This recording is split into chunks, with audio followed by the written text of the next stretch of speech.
안녕하세요. 저는 서울에 사는 40대 후반의 여성입니다. 현재 아들 하나, 딸 하나를 돕고 남편과 넷이 함께 나름 알콩달콩 잘 살고 있습니다. 우리 가족은 다른 건 남들이랑 다 비슷해요. 다른 점이 있다면 남편이 시댁과 아예 연을 끊고 지낸다는 것과 저희 집이 남들과 비교하면 아주 살짝 부유한 것 정도입니다. 뭐 이것도 아주 부자인 건 아니고 조금 나은 정도예요. 뭐 물려받은 재산이 있거나 있는 건 아니고 남편과 제가 남들보다 돈을 조금 많이 버는 직종에 종사하고 있거든요. 남편은 의사고 저는 대기업에 다니고 있습니다. 오늘 이 사연을 보내게 된 이유에 대해 이야기하려면 먼저 저와 남편이 어떻게 결혼하게 되었는지와 시댁과의 연은 언제 어떻게 끊어지게 됐는지부터 설명해야겠네요. 그러면 그 이야기부터 시작할게요. 남편과 저는 친구의 소개로 만났어요. 제 친구가 사회생활하면서 알게 된 사람 중에 남편이 있었는데 저와 무척이나 잘 어울릴 것 같다고 생각했다더군요. 둘 다 약간 외골수에 조용조용하고 남한테 의지 안 하는 성격. 진짜 비슷해. 한번 만나봐. 만약에 연이 아니면 친구로라도 지내면 좋잖아. 둘이 진짜 잘 맞을 것 같거든. 그리고 소개해준 남편은 정말이지 친구의 말처럼 완전히 잘 맞았습니다. 처음 만남부터 대화도 물 흐르듯 흘러갔고 모든 게 다 좋았어요. 생각하는 것도 좋아하는 것도 다 비슷했습니다. 그렇게 대화가 잘 통하는 사람은 평생 처음 만났었거든요. 그래서 그 자리에서 다음 만남을 약속을 잡고 연락처를 교환했어요. 그렇게 몇 번을 더 만나게 되었고 자연스럽게 연애도 시작하게 되었습니다. 연애하는 동안에도 사소한 다툼은 몇 번 있었지만 크게 싸운 적 한 번 없었어요. 일부러 싸우지 않으려고 배려하거나 그래서도 아니었고 그냥 남편과 제가 그럴 일이 없었습니다. 서로 너무 잘 이해했고 잘 맞았으니까요. 주변에서도 다들 그랬어요. 진짜 잘 맞는다. 나는 내 평생 두 사람처럼 잘 맞는 연인을 본 적이 없어. 무조건 결혼해라. 이 정도면 진짜 하늘이 점지해준 수준의 짝이야. 저도 그렇게 생각했습니다. 그만큼 잘 맞았고요. 물론 남편과 결혼한 게 그 잘 맞아서 나와 비슷해서여서만은 아닙니다. 저도 남편도 서로를 많이 아끼고 사랑했어요. 그렇지 않았으면 결혼을 선택할 사람들도 아니었고 말입니다. 연애 기간이 2년을 넘어 3년을 향해 가던 어느 날 남편이 저에게 청혼을 했습니다. 당신 아니면 결혼 못할 것 같으니까 결혼해줘. 진짜 어디 가서 당신 같은 여자 절대 못 만날 것 같거든. 내가 거절하면 평생 혼자 살 거야? 거짓말 아니고 진짜 그럴 것 같아서 결혼하자고 하는 거야. 뭐 대단히 낭만적인 프로포즈는 아니었지만 남편의 성격을 너무 잘 아는 저로서는 상당히 감동하였어요. 그리고 그 자리에서 승낙했습니다. 그렇게 결혼 이야기가 나오고 나니 이제는 양가 어르신들에게 인사를 할 차례가 왔어요. 사실 그전에는 몰랐는데 그러면서 알게 된 사실이 있었습니다. 첫 번째는 남편의 집안이 상당히 부잣집이라는 것이었고 두 번째는 남편의 어머니가 상당히 유난스러운 사람이라는 것이었습니다. 인사를 가기 전날 남편이 이런 이야기를 했던 게 기억이 나네요. 우리 어머니가 정말 다른 집 어머니와는 다르거든. 정말 유난이시고 경우도 없으시고 초면에 무례한 말들도 많이 하실 거야. 그거 당신한테만 그러는 게 아니고 자기 마음에 조금이라도 안 들거나 상대방의 길을 죽여야겠다 싶으면 모두에게 다 그러시는 거니까 상처받지 말고 한 귀로 듣고 한 귀로 흘려. 알겠지? 도대체 어떤 분위길래 인사도 가기 전에 남편이 이렇게까지 신신당부를 하나 싶어서 궁금하기까지 했어요. 그리고 인사하러 간 첫날 궁금해했다는 사실조차 후회했습니다. 정말 엄청나신 분이시더라고요. 아버지 어머니는 뭐 하시고 너네 집 재산은 어느 정도 되니? 첫 질문이 그거였어요. 저희 집은 중산층이긴 해도 그냥 남들보다 조금 여유로운 딱 그 정도였지. 별다르게 잘 산다거나 집안이 좋다거나 하는 소리를 듣는 집은 아니었거든요. 그냥 아버지가 대기업에 다니시고 어머니가 공무원인 그런 집이었습니다. 정말 별거 없는 집안이구나. 이런 애랑 결혼하겠다고 지금 데려온 거니? 나는 그래도 네 안목은 믿었는데. 사람을 앉혀놓고 얼굴 앞에서 그런 소리를 하시더군요. 물론 남편이 사전에 시어머니에 대해서 경고해주긴 했지만 직접 당하는 건 또 다른 문제잖아요. 그 자리에 멍하니 앉아서 아무 말도 하지 못했습니다. 평소에 제 성격이라면 초면에 무슨 그런 말씀을 하시냐 따졌어야 했는데 너무 당황해서 그러지도 못했어요. 이미 다 알고 있던 남편은 역시 그럴 줄 알았다는 듯 인상을 팍 쓰며 자기 어머니에게 이렇게 말했습니다. 아들이 결혼하겠다고 데려온 사람 앉혀놓고 바로 앞에서 그렇게 무례하게 하시는 거 정말 어머님 다우시네요. 너 지금 내 앞에서 내 욕하는 거냐? 어머니도 방금 하셨잖아요. 이 자식이? 지금 나랑 한번 해보자는 거야? 제가 늘 말씀드렸죠. 저는 이 집 재산도 필요 없고 어머님 막무가내로 구시면 정말 호적 파서 나갈 거라고요. 제 성격 아시니까 이게 거짓말이 아니라는 것도 아실 거 아니에요. 남편은 이미 시어머니와 이런 문제로 수없이 싸워왔다고 하더군요. 그리고 정말로 연을 끊겠다며 집을 나가 있던 시절도 있었고 말입니다. 저도 그렇고 남편도 그렇고 정말 한다면 하는 사람들이었기에 남편의 그 말이 빈말이 아니라는 건 바로 알 수 있었어요. 남편은 저와 아주 똑같았으니까요.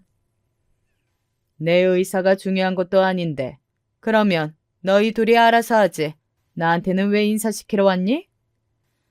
그래도 어머니니까 인사는 한 번쯤 받아보셔야 할 거 아니에요. 정 원하시면 어머니 없이 저희끼리 결혼식 올릴게요, 그냥. 시어머니는 절대 남편을 이길 수 없었습니다. 남편은 아쉬울 게 없는 사람이었거든요. 그런 사람을 이길 재간이 없었어요. 정말로 연을 끊는다면 끊는 사람이었고 정말로 필요가 없다면 없는 사람이었습니다. 그러니 시어머니는 재산으로 협박을 할 수도 타협을 할 수도 없었어요. 그걸 수년에 거쳐서 알아오셨고 말입니다. 저희 두 사람은 그렇게 결혼했어요. 물론 시어머니는 결혼식에 참석하셨습니다. 그리고 결혼식 비용도 다 내셨어요. 저와 남편을 위해서가 아니라 온전히 본인의 면을 세우기 위해서 그런 거였습니다. 사실 저희는 그렇게까지 성대하게 결혼식을 하고 싶지 않았었거든요. 그래도 내 자식 중에 제일 처음으로 하는 결혼식인데 사람들이 얼마나 궁금해하겠니? 니들 때문이 아니라 내 체면 때문이니까 결혼식은 크게 해. 나중에 그걸로 생색 안 낼 테니까. 사실 저는 진짜 싫었거든요. 호텔에서 화려하게 하는 그런 결혼식이 취향도 아니었고 또 오는 사람마다 한마디씩 할 걸 생각하니 머리도 아파져왔고 말이죠. 하지만 그거 하나 자기 마음대로 하겠다는데 그것마저 거절할 수 없어서 그러겠다고 했습니다. 사실 남편은 그러고 싶지 않아 했는데 제가 그냥 좋은 게 좋은 거니 이 정도는 넘어가자 했던 것 같아요. 하지만 그건 외에 받은 거 없습니다. 시어머니는 집도 해주고 싶어 하셨는데 남편이 단칼에 거절했어요. 그거 핑계로 툭 하면 불러내서 시어머니 노릇 하시려는 거잖아요. 저한테도 집 가지고 유세 떠실 거고요. 저는 싫어요. 내가 내 돈으로 집 사주는 것도 이렇게 비굴하게 벌어야 하는 거니? 제가 어머니를 모르는 것도 아니고 벌어놓은 돈 꽤 있어요. 저희 둘이 알아서 할게요. 저희 둘은 그렇게 작은 아파트에서 신혼살림을 시작했습니다. 아마 시어머니가 해주겠다는 그 집도 자기 아들을 위해서 자신의 아들이 크고 좋은 집에서 살았으면 좋겠어서 하는 마음보다는 우리 아들 신혼집은 어디다 하고 주위에 면을 세우기 위한 용도이긴 했을 거예요. 주변 사람들에 대한 평판을 무척이나 중요하게 생각하는 분이셨거든요.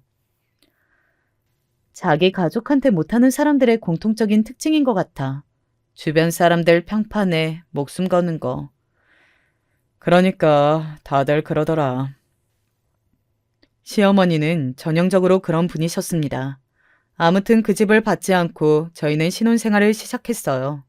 남편이 그런 쪽으로는 워낙 확실하게 선을 긋기도 했고 저도 단호하게 거절할 줄 아는 사람이었기 때문에 시집살이를 시킨다고 하더라도 다 이겨낼 자신이 있었습니다.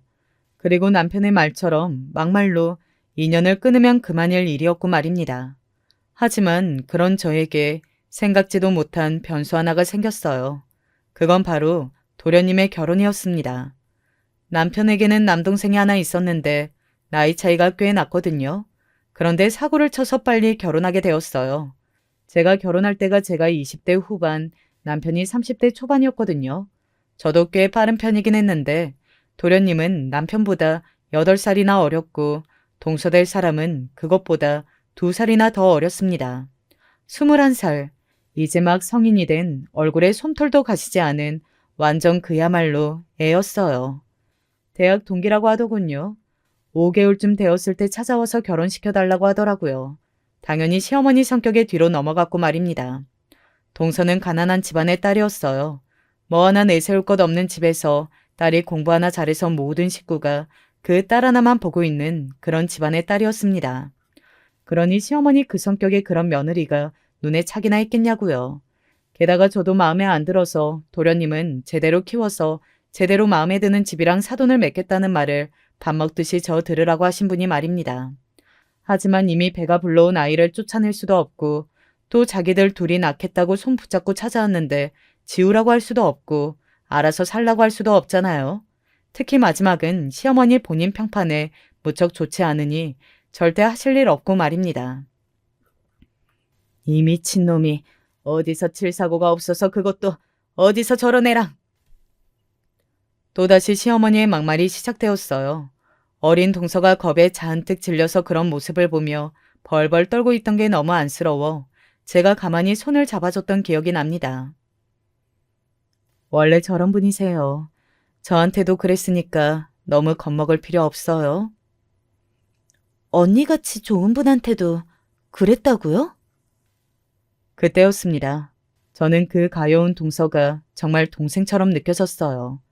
저에게 언니라고 하는 그 순간 말입니다. 아, 제가 이 이야기를 빼먹고 안 했네요. 저에게는 남동생, 여동생 하나가 있었습니다. 있었다고 하는 게 과거형이니 궁금해들 하시겠네요. 여동생은 제가 고등학교에 다닐 때 병으로 일찍 세상을 떴어요. 그 여동생이 저를 무척이나 많이 잘 따랐거든요. 어릴 때부터 지병이 있던 아이라 온 가족이 마음의 준비를 하긴 했지만 그래도 오랜 시간 힘들었던 기억이 있습니다. 아직도 모두가 마음 한편에 그 아이를 품고 살아가고 있고 말이죠. 그 순간 동서에게서 어쩌면 제 동생의 모습을 봤는지도 몰라요. 그래서 지켜줘야겠다고 생각했던 것 같습니다. 너무 걱정하지 말아요. 그래도 도련님이 책임감이 있는 사람이니까 여기 같이 손 붙잡고 온 것만 봐도 알 수 있잖아요.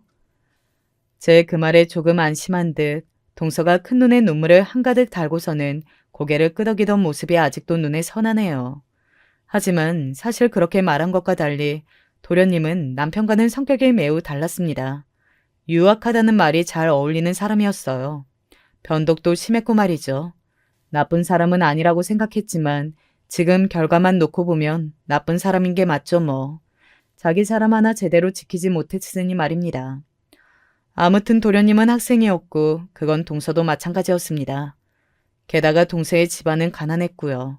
당연히 시어머니의 지원을 받을 수밖에 없는 상황이었어요. 저희가 여유가 많아서 도와줄 수 있는 것도 아니었고 그냥 지켜보면서 시어머니가 너무 많이 힘들게 하지 않기만을 바라는 수밖에 없었습니다.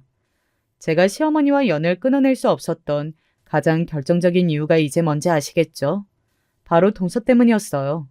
동서는 시어머니 집에서 같이 살면서 정말 말 그대로 시집살이를 했습니다. 물론 처음에 아이를 낳기 전까지는 그래도 비교적 덜했는데 아이를 낳고 나서는 그야말로 극악의 시집살이를 견뎌내야 했어요. 시어머니가 본인의 모든 스트레스를 정말 동서에게 다 풀었거든요. 본인이 원하는 며느리를 얻지 못했다는 화풀이까지 모두 다 말입니다. 초반에는 저도 신경을 많이 쓰지는 못했어요. 동서가 아이를 낳고 얼마 되지 않아 저도 임신을 했거든요. 하지만 그 뒤로는 많이 챙기려고 노력했습니다. 눈에 밟히기도 했고 말이죠. 원래 가지고 있는 소신이나 성격은 시어머니가 시키는 일들이 부당하다고 생각하면 절대 하지 않아야 하는 게 맞는 건데 제가 하지 않으면 그 일을 동서가 모두 해야 한다는 생각과 또 저에 대한 화풀이마저 동서에게 할 것이 뻔했기 때문에 늘 시어머니에게 불려가 하라는 대로 했던 것 같아요. 죄송해요, 형님. 저 때문에. 뭐가 동서 때문이야. 며느리들 다 불러서 하신다고 한 건데. 형님은 저 아니었으면 안 오셨을 거라는 거 알아요. 너무 감사하고 죄송해요. 늘 그렇게 이야기하는 동서가 안타깝고 마음이 쓰였습니다.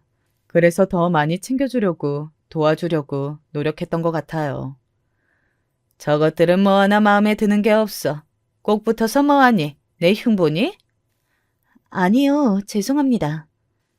너는 내가 무슨 말만 하면 죄송하다니? 내가 너 때렸니, 어? 아니요, 아휴, 저 말 더듬는 것도 마음에 안 들어. 이리 와서 창틀이나 닦아. 이게 먼지가 이게 뭐니? 애기들한테 먼지 안 좋은 거 몰라? 너는 엄마가 돼서 이런 것도 신경을 안 쓰니? 대체 제대로 하는 게 뭐야? 정말 보고 있고 듣고 있기만 해도 속이 답답해질 만큼의 잔소리들이었습니다. 한마디 하고 싶었지만 제대로 할 수도 없었어요. 혹시나 제가 없는 동안 제가 뭐라고 소리를 들은 걸 동서에게 화풀이 할까 싶어서 말입니다. 최대한 말을 돌리거나 시어머니의 시선을 돌리는 것 말고는 할 수 있는 게 없었습니다.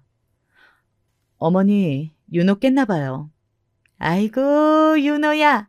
할미가 갈게. 시어머니는 동서의 아들, 그러니까 조카를 정말 끔찍하게 생각했거든요. 도련님을 그대로 빼다 박은 그 외모도 외모였지만 무엇보다 제가 첫째로 딸을 낳으면서 그토록 원하는 손주는 조카가 된 거니 말입니다. 그래도 윤호 덕에 요즘은 화를 좀 덜 내세요. 윤호가 걸음말하기 시작하면서 그 모습을 너무 예뻐라 하시는 덕에 자신에 대한 화가 좀 줄어드신 것 같다고 씩 웃던 동서가 생각이 납니다. 그 얼굴을 떠올리면 아직도 눈물이 앞을 가려요. 저희 둘은 그렇게 서로가 서로에게 도움이 되어가며 시집살이를 했습니다. 저는 시어머니와 같이 살지는 않았지만 동서를 위해 시댁을 자주 갔고 동서는 시어머니와 같이 살았으니 말이에요. 당연히 동서와 저 사이에는 전우애 같은 감정도 생겼고 말입니다. 시어머니가 하루 이틀 집을 비우시거나 하는 날에는 동서를 데리고 같이 좋은 곳에 가서 밥도 먹고 쇼핑도 하고 했습니다. 그렇게라도 바람을 쐬어주고 싶었거든요. 저는 언니는 없지만 만약에 형님 같은 사람이 제 언니면 제가 조금 더 행복했을 것 같아요. 왜? 지금은 불행해? 요즘은 그런 생각이 들어요. 어머니의 저 화풀이가 영원히 끝나지 않을 것 같다는 생각이요. 몇 년 동안 그 엄청난 시집살이를 견뎌오며 동서는 조금씩 병들어가고 있었던 겁니다. 죽을 만큼 힘들면 그냥 다 그만둬도 돼. 그런다고 안 죽어.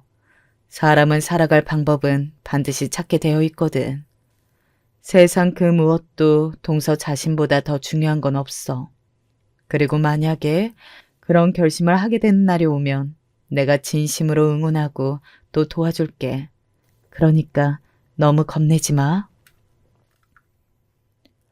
제 그 말에 동서가 웃으며 약속하신 거라고 했던 게 기억이 나네요. 하지만 말뿐이었지 동서는 감히 그런 시도도 하지 못하는 듯 보였습니다. 앞서 이야기했듯 동서네 집안은 상당히 가난했어요. 동서가 결혼하자마자 시어머니는 동서의 식구들을 이사부터 시켰습니다. 새 아파트로 말이죠. 그것도 딱히 동서가 예뻐서 해줬다기보다는 사돈댁이 그런 집에 사는 게 부끄러워서 해준다는 말이 더 맞겠네요. 말이 더 맞겠네요. 시어머니는 남들의 시선이나 평판에 굉장히 민감했으니 말입니다. 평생을 그 좁은 집에서 가족들끼리 붙어 살다가 새 아파트에 이사를 간 동서의 식구들은 얼마나 좋았겠어요. 그렇게 부잣집의 딸이 시집을 가게 된 걸 또 얼마나 행복해 하셨겠냐고요. 그런데 동서가 어떻게 함부로 이혼 이야기를 꺼낼 수 있었겠습니까? 그러면 그 집을 도로 내놓아야 할 수도 있고 자신의 가족들은 다시 그 좁은 집으로 가야 할 텐데 말입니다. 엄마랑 아빠는 저를 만나기만 하면 네가 그 집에 잘해야 한다. 너같이 복받은 애가 없다. 그런 소리만 하세요. 만약 제가 이혼하겠다고 하면 정말 들어 누우실 것 같다니까요. 세상에 그 정도 시집살이도 안 하고 사는 사람 없다면서요. 동서를 정말 동생처럼 생각하긴 했지만 막말로 피 한 방울 안 섞인 남이잖아요. 제가 나설 수 있는 일이 아니긴 했습니다. 너무 주제 넘기도 했고요. 만약에 다시 과거로 돌아간다면 그럼에도 불구하고 나서겠지만 그때의 저는 그럴 수밖에 없었어요. 그래도 정 못 견디겠으면 하는 게 맞는 거야. 알겠지? 나랑 약속해. 그런 말밖에 해줄 수 없었습니다. 여기서 많은 분이 그러면 그동안 도련님은 중간에서 뭘 했는지 궁금해 하실 텐데 도련님은 정말이지 아무것도 하지 않았어요. 초반에야 동서의 편을 들어주며 엄마 그러지 마시라는 이야기를 하기도 했지만 1년, 2년 시간이 지나고 익숙해지면서 그리고 시어머니에게 금전적으로 의지하는 부분이 많이 생기면서 그런 이야기도 하지 못했습니다. 생각해보면 도련님도 어리긴 했잖아요. 멋모르고 했던 결혼이 시간이 지날수록 이건 아닌데 싶었을 수도 있습니다. 물론 그렇다고 한들 동서를 모른 척했던 것을 용서하면 안 되고 또 할 수도 없지만 말입니다. 제가 어느 날 남편에게 이렇게 말한 적이 있다더군요. 동서가 너무 힘들어해. 나 너무 걱정돼. 내가 민규한테 잘 말해볼게. 당신이 도련님한테 동서 좀 더 챙기라고 말 좀 잘해봐. 라고 말이죠. 뭔가 직감적으로 동서가 버티기 힘들어한다는 걸 알았던 것 같습니다. 기억이 나진 않지만 그런 이야기를 했다는 거 보면 말이죠. 그렇게 또 몇 년이 흘렀어요. 저도 사람인지라 매번 그렇게 신경을 쓸 수는 없었습니다. 핑계처럼 들릴 수 있겠지만 그동안 저도 둘째를 낳고 회사 일이 바빠지고 현실에 더 신경 쓸 일들이 많아졌어요. 그리고 세월이 흐르면서 저도 모르게 그 상황 자체가 익숙해진 것도 있을 겁니다. 그래서는 안 됐는데 말이죠. 그 전만큼 동서를 신경 쓸 수도 없었고 그 전만큼 시어머니의 부름에 달려가지도 않았습니다. 지금 와서 돌이켜보면 다 핑계일 뿐 제가 할 수 있는 일들을 안 했다는 거에 대한 죄책감이 커요. 그것 때문에 몇 날 며칠을 후회로 밤을 지새우면서 울었으니 말입니다. 회사 일로 정신이 없던 어느 날이었습니다. 동생에게 먼저 연락이 왔어요. 형님, 오늘 저 점심 사주세요. 하고 말이죠. 요즘 통 연락을 못했던지라 그 연락이 몹시 반가웠던 기억이 납니다. 바빴지만 일을 제쳐두고 바로 나가서 동서와 점심을 먹었어요. 살이 왜 이렇게 빠졌어? 어머니 요즘도 많이 심하셔? 나 바쁜 일만 마무리해놓고 금방 도와줄게. 아니에요. 괜찮아요. 그냥 요즘 입맛이 통 없어서. 입맛이 없어도 먹어야지. 오늘 비싼 거 먹어. 내가 다 사줄게. 그러면 그럴까요? 동서는 평소보다 훨씬 더 힘들어 보였고 안색도 좋지 않았습니다. 시어머니가 요즘 더 심해지신 거 아닌가 했지만 몇 번을 물어봐도 그건 아니라고 하더군요. 어머님은 예전이랑 같으세요. 늘 그만큼 짜증내시고 그만큼 화내시고. 예전이랑 똑같은 것도 신기하다. 그 양반은 어떻게 기력도 안 죽나 몰라. 그러게요. 그렇게 한참을 시어머니 뒷담화를 하며 점심을 먹던 중 동서가 뭔가 의미심장한 말을 했습니다. 왜 그때 알아채지 못했는지 지금 와서 생각해보면 정말 바보 같아요. 나만 빼고 다 행복해하는 것 같다는 생각이 들면 안 되는 건데 요즘은 그런 생각이 들 때가 많아요. 물론 동서가 정말 힘든 건 맞지만 그렇다고 나만 빼고 다 힘들다고 생각은 하지 마. 저도 지친 건지 어머님이 똑같이 구셔도 더 힘들고 더 짜증이 나고 그러네요. 동서도 이제 확 질러버려. 그럴 짬 됐어. 그런가요? 동서는 힘없이 웃었습니다. 아직도 그 웃음소리와 동서의 표정이 가슴에 콱 막혀 있어요. 그렇게 밥을 먹고 헤어지면서 동서가 몇 번이나 저를 돌아봤던 기억이 납니다. 정말 감사해요. 오늘 밥도 이렇게 사주시고 형님 아니었으면 위로받을 곳도 없었을 거예요. 언제든 와. 밥은 언제든 사줄 수 있으니까. 그리고 내가 곧 가서 한 방 질러줄게. 알겠지? 기대하고 있을게요. 동서와의 만남은 그게 마지막이었습니다. 절대 마지막일 거라고 한 번도 생각해 본 적 없었어요. 그날 집에 와서 남편에게 오늘 동서를 만났다고 말을 했더니 남편이 그런 말을 하더군요. 그러고 보니 요즘 민규랑 재수 씨 이야기를 좀 안 했네. 그니까 당신이 다음에 만나면 또 한번 언지를 해. 얼굴이 너무 안 좋더라. 걱정돼. 그 자식은 무슨 생각을 하는지 모르겠다니까. 미래에 대한 계획도 생각도 없는 것 같아. 그저 나중에 부모님이 주신 재산이나 쓰면서 놀고 먹을 모양인 거지. 하는 일도 없으면서 맨날 어딜 그렇게 바쁘게 다니는 거야? 일 안 할 거면 집에서 동서 위로해주고 애나 좀 보던지. 하여간 마음에 안 들어. 나도 진짜 내 동생이지만 한심하고 마음에 안 들어. 그렇게 도련님 욕을 했어요. 그리고 다음 날을 위해 씻고 잠이 들었습니다. 동서를 만난 것 외엔 정말 별다를 게 없는 평범한 날이었습니다. 하지만 새벽에 울린 그 전화로 그날은 제가 악몽과도 같은 날이 되어버렸네요. 울리는 벨소리에 잠에서 깼습니다. 이 새벽에 누구한테 전화가 오는 거야? 싶은 마음에 휴대폰을 확인했어요. 그리고 어딘가 쿵 하고 심장이 내려앉는 기분이 들었습니다. 발신인도 도련님이었거든요. 여보. 서둘러 남편을 깨웠어요.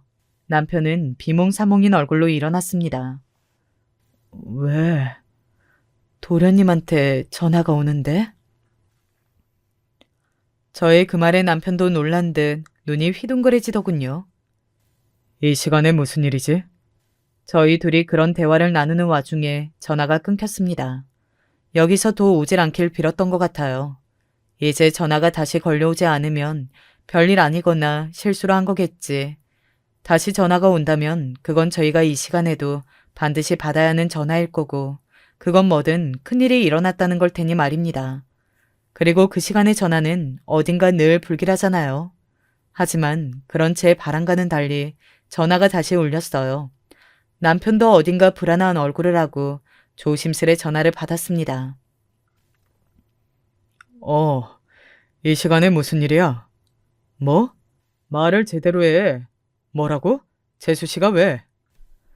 남편의 입에서 재수 씨라는 말이 튀어나오자마자 제가 전화를 뺏어 들었습니다. 심장이 이렇게 빨리 뛸 수도 있구나 하는 걸 그때 처음 알게 되었던 것 같아요. 동서가 왜요? 휴대전화 너머로 도련님의 울음소리가 들려왔습니다. 그 울음소리를 듣는 순간 직감했어요. 동서에게 큰일이 일어났다는 사실을 말입니다. 오늘 저를 만나러 왔던 동서가 머릿속을 스쳐 지나갔어요. 그리고 그 이후로는 기억이 드문드문 없습니다. 나중에 병원에서 상담받았는데 들어보니 너무 충격적인 일을 겪으면 그날의 기억을 잃기도 하고 저처럼 군데군데 끊겨서 기억이 안 나기도 한다더군요. 유정이가 그 이후 기억은 새벽에 옷을 입는 둥 마는 둥 했던 저희 부부의 모습과 택시를 잡아타고 병원으로 가던 것, 그리고 장례식장에 들어섰던 모습, 뭐 이런 기억들이 파편처럼 남아 있습니다. 정신을 차려보니 제가 동생의 영정사진 앞에서 멍하니 눈물만 흘리고 있더라고요. 다른 말은 없었어요? 편지 같은 거나. 자살이라고 했습니다. 욕실에서 목을 매달았다고 하더군요. 새벽에 화장실을 가던 도련님에 의해 발견이 되었다고요. 있었어요. 형수님한테 한 통 남겼고 저한테 그리고 자기 부모님한테 이렇게 3통 남겼습니다. 그러면서 도련님이 저에게 편지 하나를 건네주었습니다. 그 편지의 내용은 이랬어요. 아마 형님이 이 편지를 읽고 있다면 저는 더 이상 그곳에 없겠죠. 늘 마음속으로 생각하던 일을 드디어 실행하고 성공을 한 모양이네요. 저는 이제 편안해졌으니 너무 마음 쓰지 마세요. 죽고 싶다고 생각하면 가장 마음에 걸리는 사람이 윤호랑 형님이었어요. 날 낳아준 우리 부모님도 남편도 그 어느 것 하나 내 편이 없다는 생각이 들 때마다 늘 형님을 떠올리며 나에게는 형님이 있다는 생각으로 버텼습니다. 그래서 이나마도 버틸 수 있었던 것 같아요. 도망을 가볼까도 생각했어요. 그런데 그 용기는 나지 않더라고요. 그리고 어느덧 제 안의 무기력함과 우울함이 너무 많이 커져 있습니다. 쌓이고 쌓여서 이제는 손가락 하나 까딱할 힘이 없을 만큼 말이에요. 오늘은 어머님이 회초리를 어디선가 가져오셨더군요. 청소를 못했다며 너 같은 년에게는 내가 약이라는 말씀을 하셨어요. 물론 때마다 손님이 찾아오셔서 맞지는 않았지만 인간으로서 어떤 모멸감을 느껴요. 아, 나는 저 사람에게는 사람도 아니구나 하는 생각이 들었습니다. 정말 필요 없는 사람이 된 것 같은 기분도 들었고요. 한 번도 이 가정에서 제가 가족이라는 생각을 한 적이 없습니다. 형님과 있을 때만 빼면 말이죠. 그리고 저는 이제 저희 가족에게도 그런 기분을 느낄 수 없게 되어버렸어요. 어머니가 사준 집에서 편안함을 느껴버린 가족들은 제가 힘든 건 그저 배부른 소리라고 생각하거든요. 정말 힘든데 알아주는 사람이 없다는 것도 너무 서러운 일이에요. 남기고 가는 사람 중에 마지막까지 발목을 잡은 건 윤호와 형님 두 사람뿐입니다. 정말 감사했어요. 혹시나 저의 이런 선택에 형님이 죄책감 같은 걸 느끼실까봐 그게 걱정됩니다. 전혀 그러실 필요 없어요. 저는 그저 이제 편안해지고 싶었을 뿐이니까요. 그동안 정말 감사했습니다. 형님. 아니 언니. 다음 생이 있다면 부디 진짜 제 언니로 다시 만나주세요. 편지를 읽는 내내 눈물이 차올라 글을 제대로 읽을 수조차 없었어요. 그리고 편지를 다 읽고 난 감상은 분노였습니다. 동서를 이렇게 만든 시어머니와 그의 가족, 그리고 도련님에 대한 분노 말이죠. 저는 편지를 내려놓고 넋을 놓고 앉아있는 도련님의 멱살을 잡았어요. 물론 힘없이 흔들기만 했지만 말입니다. 대체 그동안 뭘 했어요? 네? 동서가 이런 선택을 할 동안 대체 뭘 했냐고요? 이렇게 이 정도로 힘들어하는지는 저는 정말 꿈에도 몰랐어요. 자주 안 보는 나도 병들어가고 시들어가는 게 보였는데 바로 지척에서 그걸 몰랐다는 게 말이 돼요? 그때였어요. 지금 우리의 탓을 왜 하는 거냐? 그런 거 하나 못 이겨낸 제 탓이지. 시어머니였습니다. 내가 때리기를 했어 죽으라고 있어. 아 그냥 집안일 좀 시키고 못하면 말로 몇 마디 혼난 것 가지고 힘들다고 죽을 생각을 해? 그 정도 죽을 거면 세상 천지에 살아있는 사람이 없겠다, 어?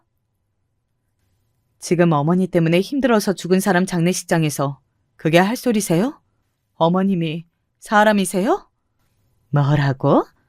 너 지금 말 다 했냐? 이게 시험이 무서운 줄 모르고. 그동안 제가 어머니랑 연 안 끊고 그래도 며느리 노릇이라도 하려고 한 이유는 동서 하나였어요.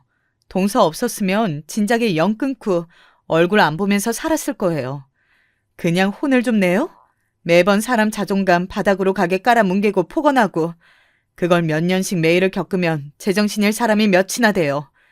잠깐씩 보는 저도 어머니 한 번 보고 오면 그날 하루 종일 머리가 아팠는데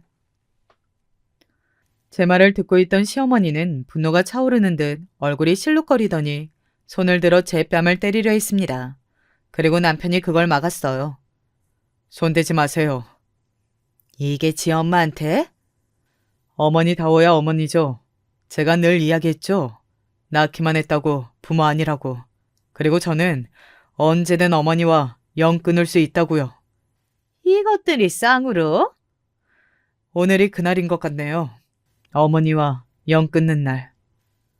남편의 그 말에 시어머니의 눈이 동그랗게 커졌습니다. 너 지금 그거 진심이냐? 어?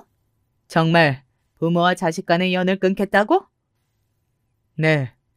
저는 이제 오늘부로 어머니와 연을 끊겠습니다. 저는 제 아내가 훨씬 더 소중하고 제 아내를 잃고 싶지 않으니까요. 그러니까 남의 마누라한테 손대지 마시고 뭐라 하지도 마세요. 오늘부로 시어머니도 아니신데 그럴 자격 없으시니까. 시어머니는 너무 화가 나는데 뭐라 할 말을 찾지 못하고 욱욱거리며 얼굴이 빨갛게 달아오를 뿐이었어요. 남편은 그대로 곧장 도련님에게 갔습니다. 그리고 낮은 목소리로 말했어요. 너는 평생 죄책감 느끼면서 후회하면서 고통스러워하면서 살아. 네 사람 하나 제대로 지키지 못하는 무능력한 남편이 그 정도는 해야지. 그래야 먼저 간 사람이 덜 불쌍하지. 형. 그리고 네가 어머니 아들로 사는 이상 나는 이제 네 형 아니다. 너랑 나랑 형제의 연도 없는 셈 치고 살 거니까. 너도 그런 줄 알아. 도련님도 굉장히 충격받은 얼굴로 남편을 바라보더군요. 저희는 재수 씨 발이 날 때까지 이 자리를 지키는 겁니다. 이건 아내가 정말 아끼고 사랑했던 사람의 장례식에 있는 거지. 재수 씨나 동서의 장례식에 있는 게 아니니까 저희에게 이래라 저래라 하지 마세요. 사람들이 다 보는 앞에서 부끄러운 일 당하고 싶지 않으시면. 시어머니는 뭐라 말을 하려고 했지만 그때 동서의 부모님이 오열하며 장례식장으로 들어서는 바람에 하지 못했습니다. 그리고 시어머니는 눈치를 보며 자리를 피하려 했지만 이내 동서의 어머니에게 붙잡혔어요. 네가 내 딸을 죽인 거야, 네가. 그쪽도 애한테 이혼은 하지 말라면서 맨날 돌려보냈잖아. 이제 와서 나한테 왜 책임 전가야? 동서의 어머니는 그 자리에 주저앉아 오열하더군요. 사실 동서의 가족들에게도 따져 묻고 싶은 게 많았지만 적어도 그들은 진심으로 후회라도 하고 있는 듯 보였습니다. 진짜 가족이니 당연히 그랬겠죠. 장례를 치르는 내내 시어머니의 태도에 대한 화가 더해져 갔습니다. 그리고 동서를 보내는 날 결심했어요. 시어머니에 대한 복수를 하기로 말이죠. 장례가 끝나자마자 인터넷에 글을 썼습니다. 동서의 유서 내용을 토대로 말이죠. 당연히 반응은 뜨거웠어요. 동네 맘카페 같은 곳에 썼는데 그 동네 사람들은 누군지 써두지 않아도 한 방에 알아보더군요. 특징적인 부분이 너무 명확하긴 했습니다. 부자 시어머니와 같이 사는 어린 며느리, 그리고 사고를 쳐서 결혼한 집. 흔한 이야기는 아니잖아요. 그 동네 사람들이 모두 그 이야기를 알게 되었어요.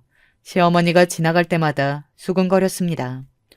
저 사람이 그 며느리 죽게 한 시어머니래. 저 사람이 그 악랄하게 며느리 괴롭힌 사람이래. 하면서 말이죠. 시어머니는 곧 집 밖을 나갈 수 없어 했어요. 세상 모든 사람들이 자기에게 손가락질하고 있다는 생각 때문에 말입니다. 니년이지. 니년이 그런 글 썼지? 내가 가만둘 줄 알아? 어쩌실 건데요? 고소? 네, 고소하세요. 고소해서 더 많은 사람이 알게 떠들썩하게 만들자고요. 이제 세상 모든 사람이 알겠네. 며느리 죽인 시어머니로. 이년이 그런 말을 하면 내가 못할 줄 알아? 네, 시어머니는 정말 못했습니다. 계속 이야기했듯 사람들의 평판이나 시선에 굉장히 민감하고 또 신경을 많이 쓰시는 분이잖아요. 고소하면 더 많은 사람이 알게 될 거고 운이 없으면 기사 같은 것도 나겠죠. 작게라도 말입니다. 아마 그런 생각 때문에 저를 가만히 두실 수밖에 없으셨을 거예요. 아들의 부인이라? 뭐 그런 이유는 절대 아니었을 겁니다. 그런 걸 생각하는 사람도 아니었고 말이죠. 그리고 그 다음으로는 어머님이 가장 중요하게 생각하는 모임이 있었거든요. 맨날 가서 자기가 가진 것들을 자랑하고 또 자식이 얼마나 잘해줬는지 뭐 그런 거 자랑하는 모임이 있었어요. 거기 갈 때마다 제일 비싼 옷에 가방을 잔뜩 치장하고 가서 돌아오고 나서는 동서에게 더 화를 냈거든요. 아마 그곳에 그 아줌마들이 하는 자식과 며느리 자랑을 듣고 와서는 화풀이를 한 거겠죠. 아무튼 그 모임에도 시어머니가 어떤 사람인지 다 알렸습니다. 그리고 곧 시어머니의 모든 인간관계가 박살이 났어요. 동네 밖을 나가면 사람들이 며느리 죽인 사람이라고 손가락질에 대고 지인들에게도 모조리 손절당해버린 겁니다. 이미 큰아들인 남편에게는 부모와 자식 간의 연을 끊자는 소리를 들었고 하나 남은 둘째 아들인 도련님마저 조카를 데리고 어디론가 사라진 다음이었어요. 물론 저희에게는 연락이 왔습니다. 윤호를 잠시 동서의 친정집에 맡기고 자기는 여길 떠나서 있겠다고 말이죠. 아마 현실이 너무 버거웠겠죠. 사람이라면 당연히 죄책감도 느낄 거고 말입니다. 시어머니는 그렇게 아무도 없이 혼자가 되었어요. 어느 날 저에게 전화가 왔길래 받았습니다. 원래 그동안은 받지 않았거든요. 집으로 오라길래 찾아갔었어요. 이제 속이 시원하니? 그냥 궁금해요. 뭐가? 동서가 그랬거든요. 세상에 내 편 하나도 없이 혼자인 것 같다고요. 어머님께 혼이 나고 오면 세상에서 가장 쓸모없고 쓰레기 같은 존재가 된 것 같아서 죽고 싶다고 말이죠. 지금 어머님도 그러세요? 제 질문에 시어머니는 아무 말 하지 않고 그저 저를 빤히 바라보더군요. 그냥 저는 어머님께 그 기분을 느끼게 해드리고 싶었어요. 세상에 내 편은 아무도 없고 내가 쓰레기가 된 것만 같고 그래서 죽고 싶고 그런 기분이요. 그래서 내가 죽기라도 바란다는 말이니? 어머님은 절대 그런 선택을 하실 분이 아니잖아요. 어머님 욕심 많아서 본인이 가진 거 다 두고 죽을 사람이 아니라는 거 저도 알고 어머님도 알고 모두가 다 아는 사실인데요. 뭐 그냥 저는 동서가 괴로워했던 것의 반이라도 어머님이 괴로워하셨으면 좋겠어요. 그래, 고통스럽다. 이제 됐냐? 아니요. 단호한 제 말에 또 뭐가 남았냐는 듯 시어머니가 저를 바라보더군요. 동서는 이걸 매일매일 수년을 겪었잖아요.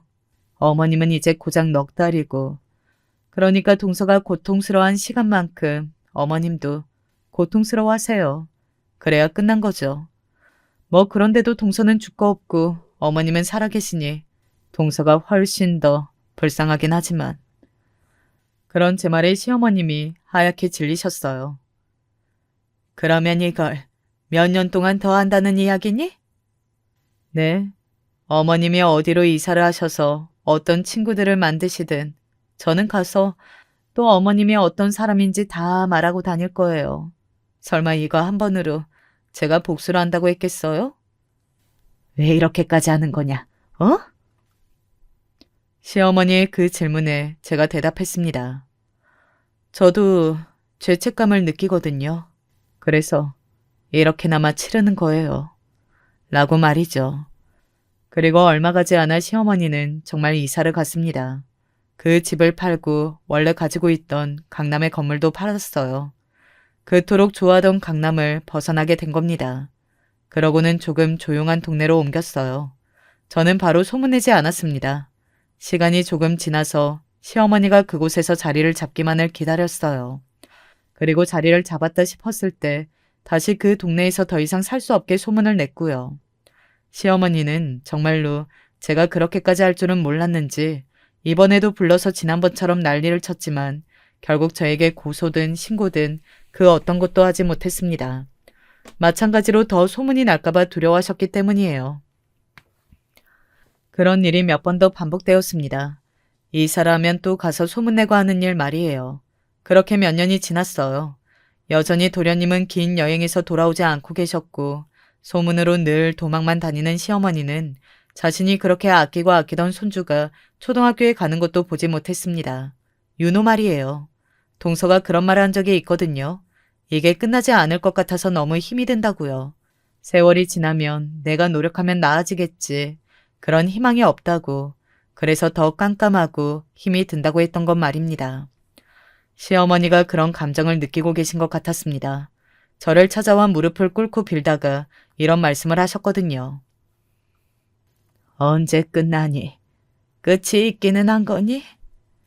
시어머니의 그 질문에 동서의 그 이야기가 바로 생각이 났어요. 동서가 언젠가 그런 이야기를 한 적이 있어요. 자기가 아무리 노력해도 바뀌지 않을 것 같다고.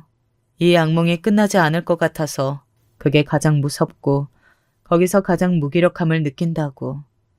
시어머니는 제가 하는 말을 가만히 들으시더군요. 제가 물었습니다. 동서의 마음의 반의 반이라도 이제는 조금 아시겠어요? 왜 그런 선택을 했는지. 끝나지 않은 괴롭힘이라는 게 어떤 건지 말이에요. 저는 어머니가 그날 동서의 장례식장에서 말한 것처럼 어머님을 때리지도 않았고 죽으라고 등을 떠밀지도 않았어요. 하지만 이렇게 괴롭게 만들 수 있잖아요. 어머님이 동서한테 그러셨던 것처럼요. 시어머니는 여전히 말이 없었습니다. 저는 어머님을 알아요. 또 세월이 지나서 이 기억이 흐려지면 어딘가에서 누군가에게라도 화를 내고 괴롭히고 하고 계시겠죠. 하지만 앞으로는 절대 그러지 마세요. 만약 제가 알게 되면 다시 이 악몽을 반복시켜 드릴 테니까. 이제 끝이라는 이야기냐? 시어머니가 반색하더군요. 저는 고개를 저었습니다. 죽을 때까지 미안해하면서 또 저한테 당했던 일을 잊지 말고 사세요. 제가 또 언젠가 동서에게 미안한 마음이 들면 어머님 찾아갈 수도 있으니까. 시어머님과는 그걸 마지막으로 아직은 다시 만난 적이 없습니다. 시어머니는 그 이후로 곧장 지방으로 이사를 하셨어요. 이미 주변 동네는 소문이 많이 나서 이번에는 지방이 낫다고 여기신 것 같았습니다. 저는 굳이 알려고 하지 않았고요. 그리고 얼마 전에는 도련님에게 편지를 받았어요. 작은 섬마을에 취직해서 그럭저럭 먹고 살고 있다고 말이죠. 편안하게 살면 안 될 것 같아 속죄하는 마음으로 그렇게 살고 있다고 말입니다. 동서의 아들은 윤호도 잘 크고 있어요. 비록 엄마를 기억하지는 못하지만 말입니다. 그 생각하면 지금도 눈물이 나요. 동서의 부모님들은 윤호를 키우는 걸로 죗값을 치르고 있습니다. 아마 그 아이를 볼 때마다 동서를 떠올릴 거고 자신들이 했던 일들을 떠올릴 테니 평생을 거쳐 죗값을 치르는 거겠네요. 여기까지 들으신 분들은 제 복수가 모두 끝났다고 생각하시겠지만 아닙니다. 저는 시어머니가 어디선가 잘 지낸다는 소리를 들으면 다시 시작할 준비가 되어 있어요. 시어머니고 그걸 알고 있기 때문에 잘 살지는 못할 겁니다. 자신이 못 살아야 한다는 걸 알고 있으니 보이는 걸로도 그러려고 노력이나마 하겠죠. 가진 걸 자랑하고 남들에게 보여주는 삶을 좋아하고 그런 삶만 사시는 분이 그럴 수 없다는 게 어떻게 보면 벌이라고 할 수 있겠네요. 최근에 동서가 있는 곳을 다녀왔어요. 그곳에서 일상 이야기도 하고 윤호가 어떻게 지내는지도 알려주고 왔는데 여전히 눈물이 났고 여전히 미안하더군요. 이건 또 제가 가지고 가야 할 제 몫이겠죠. 동서를 지켜주지 못한 죄값 말입니다. 오늘 이 사연을 쓰면서 참 많이 울었네요. 벌써 몇 년이 지난 일인데 엊그제 있었던 일 같은 기분이 들기도 했고 말입니다. 세월이 빠른 것 같지만 그럼에도 지워지지 않은 흔적 같은 것들이 있는 것 같아요. 그게 저에게는 동서고 말입니다. 어쩌다 보니 구구절절 말이 너무 길어졌던 것 같아요. 좋지도 않은 이야기인데 제가 너무 주절주절한 것 같아 들으시는 분들이 어떻게 생각하실지 모르겠네요. 긴 이야기 들어주셔서 감사합니다. 이 사연을 들으시는 분들은 부디 저 같은 실수로 소중한 사람을 잃는 일이 없길 바랄게요. 안녕하세요. 전 서울에 사는 30대 남성입니다. 사연 유튜브 듣다 보니 제가 살아온 인생도 참 허무하고 어이가 없어서 한번 제 이야기를 써보려고 해요. 저는 꽤 어린 시절에 결혼을 했어요. 대학 재학 중에 군대를 다녀오고 바로 졸업해서 취업도 상당히 빠르게 했죠. 고등학교 때부터 공부를 잘해서 나름 명문대에 갔고 학점 관리나 스펙 관리도 열심히 잘한 편이었기 때문에 대기업 좋은 부서에도 쉽게 취직했습니다. 아시겠지만 중소기업과 대기업은 초봉에서 큰 차이가 나죠. 저도 대기업 중에서도 초봉이 상당히 높은 곳으로 갔기 때문에 어린 나이에 제법 큰 돈을 받으면서 다녔어요. 초봉이 이미 월 500 근처였으니까요. 사실 제가 발버둥 치면서 대기업까지 들어간 건 돈에 대해 한이 많았기 때문이에요. 저희 집은 그리 어려운 집안은 아니었어요. 아버지는 공무원이셨고 어머니는 평범한 주부셨죠. 돈도 그리 넉넉치 않고 너무 모자라지도 않은 평범한 집안이었어요. 하지만 아버지가 무척 근검절약하는 분이었는데 솔직히 궁상에 가까울 정도로 인색한 분이었습니다. 집에선 휴지 한 장도 마음대로 쓸 수가 없었어요. 방에 있어도 저녁이 되면 8시엔 무조건 불을 꺼야 했죠. 나중에 그나마 고등학생이 되니 공부한다고 밤 10시까지는 허용해 주셨지만요. 전기세 아끼기 위해서는 난방기구도 쓰면 안 된다고 하셔서 한겨울에 집안에서 패딩을 입고 다니는 것도 흔한 일이었습니다. 어머니는 거의 차가운 물로 설거지하곤 하셨고 저희도 찬물로 샤워했어요. 아침에 일어나면 싸늘하게 추운 방 안의 공기가 그렇게 싫을 수가 없었습니다. 그래서 전 아버지처럼 돈돈하면서 처자식한테 아쉬운 소리 하고 싶지 않아서 애초에 돈을 많이 벌고 싶었어요. 돈을 아예 많이 벌어버리면 근검절약이라는 명목 하에 가족들 고생시키지 않아도 괜찮으니까요. 그 후 저는 계획대로 또래 친구들보다 훨씬 잘 벌면서 잘 쓰고 살았어요. 어머니한테도 몰래 용돈도 찔러드릴 수 있었고 동생한테도 공부 열심히 하라고 밥을 사줄 수 있었죠. 그래도 돈이 남았기 때문에 무척 행복했어요. 그리고 열심히 여자 소개받으면서 다니기도 했어요. 또 하나의 희망이 빠른 결혼이었기 때문에요. 남자들은 원래 돈을 잘 벌고 나게 되면 그 다음은 자기 가정을 가지고 싶은 욕심이 드는 게 자연스럽지 않습니까? 그러다가 저는 다니던 헬스클럽 관장한테서 필라테스 강사 한 사람을 소개받았어요. 당신 요가와 필라테스를 같이 가르치는 사람이라고 하더군요. 사실 그렇게 운동을 열심히 하는 사람이니 몸매가 정말 좋고 예뻤죠. 워낙 날씬하고 꾸준한 운동으로 몸이 다져져서 보통 여성분들과는 완전 달랐어요. 얼굴도 워낙 하얗고 예뻤고요. 회원님 오시는 거 제가 자주 봤어요. 운동도 엄청 열심히 하시더라고요. 아, 그러셨군요. 전 선생님 다니시는 걸 자주 못 뵀는데. 제가 다니는 시간이 딱 회원님이 러닝 뛰시는 시간이더라고요. 전 한번 요가룸으로 들어가면 거의 그 안에서 다른 회원님들 가르치면서 시간 보내니까 따로 들여다보지 않으시면 저 보시기가 힘들죠. 새로 옮겨간 지 얼마 안 된 헬스클럽은 아주 호화로운 곳이어서 헬스클럽 안에 요가와 필라테스 룸이 다 따로 있었어요. 저는 거의 매일 창밖을 보며 열심히 러닝 뛰거나 집중해서 근력 운동을 했기 때문에 우리 헬스클럽에 이렇게 미인 선생님이 있다는 건 전혀 몰랐죠. 그리고 저희는 따로 만남을 가지며 점차 더 친해져 갔어요.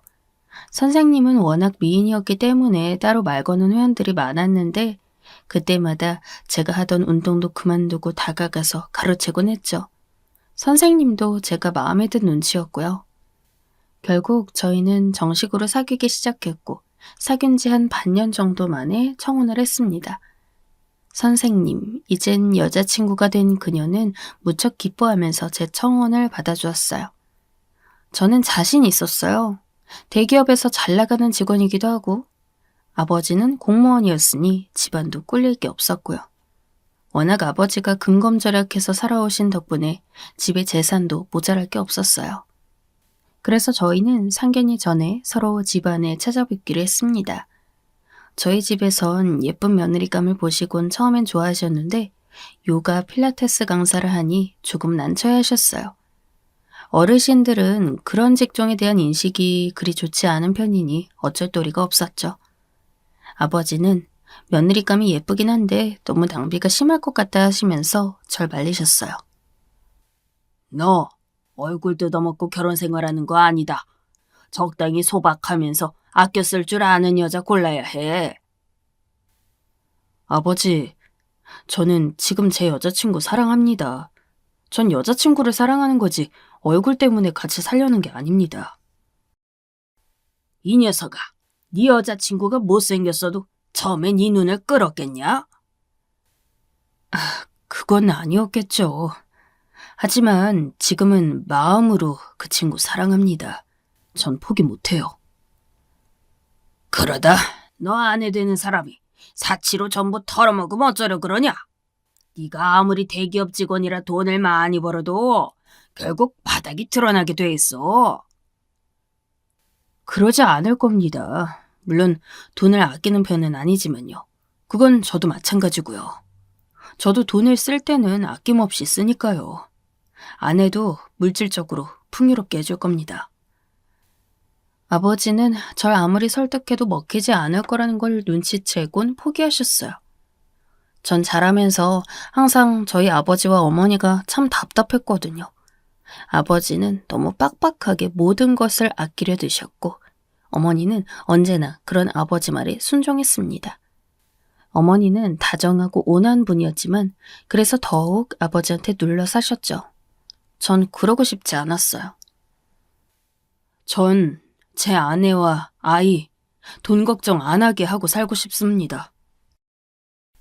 저는 아버지에게 정색하고 말씀드린 뒤 그대로 결혼 절차를 진행했습니다. 여자친구는 저희 집에 왔다 가고 나서 조금 걱정하는 눈치였죠. 아버지가 자길 좋아하지 않는다는 걸 안 거였어요. 아버님 좀 무서워 보이셨어. 나 싫어하시는 거 아니지? 아니야, 무슨. 며느리 사랑은 시아버지라는데 그럴 리가 있어. 아, 그런데 굉장히 엄격한 분위기셔서 말씀도 잘 못 드리겠더라. 우리 아버지 원래 그런 편이셔. 성격이 좀 가부장적이고 단호하다고 해야 하나. 돈 아끼시는 거 좋아하시고 전형적인 옛날 남자라 그래. 그렇구나. 내가 뭐 주의해야 하는 건 없는 거지? 아버지 앞에선 그냥 다 수긍하고 얌전히 있으면 돼.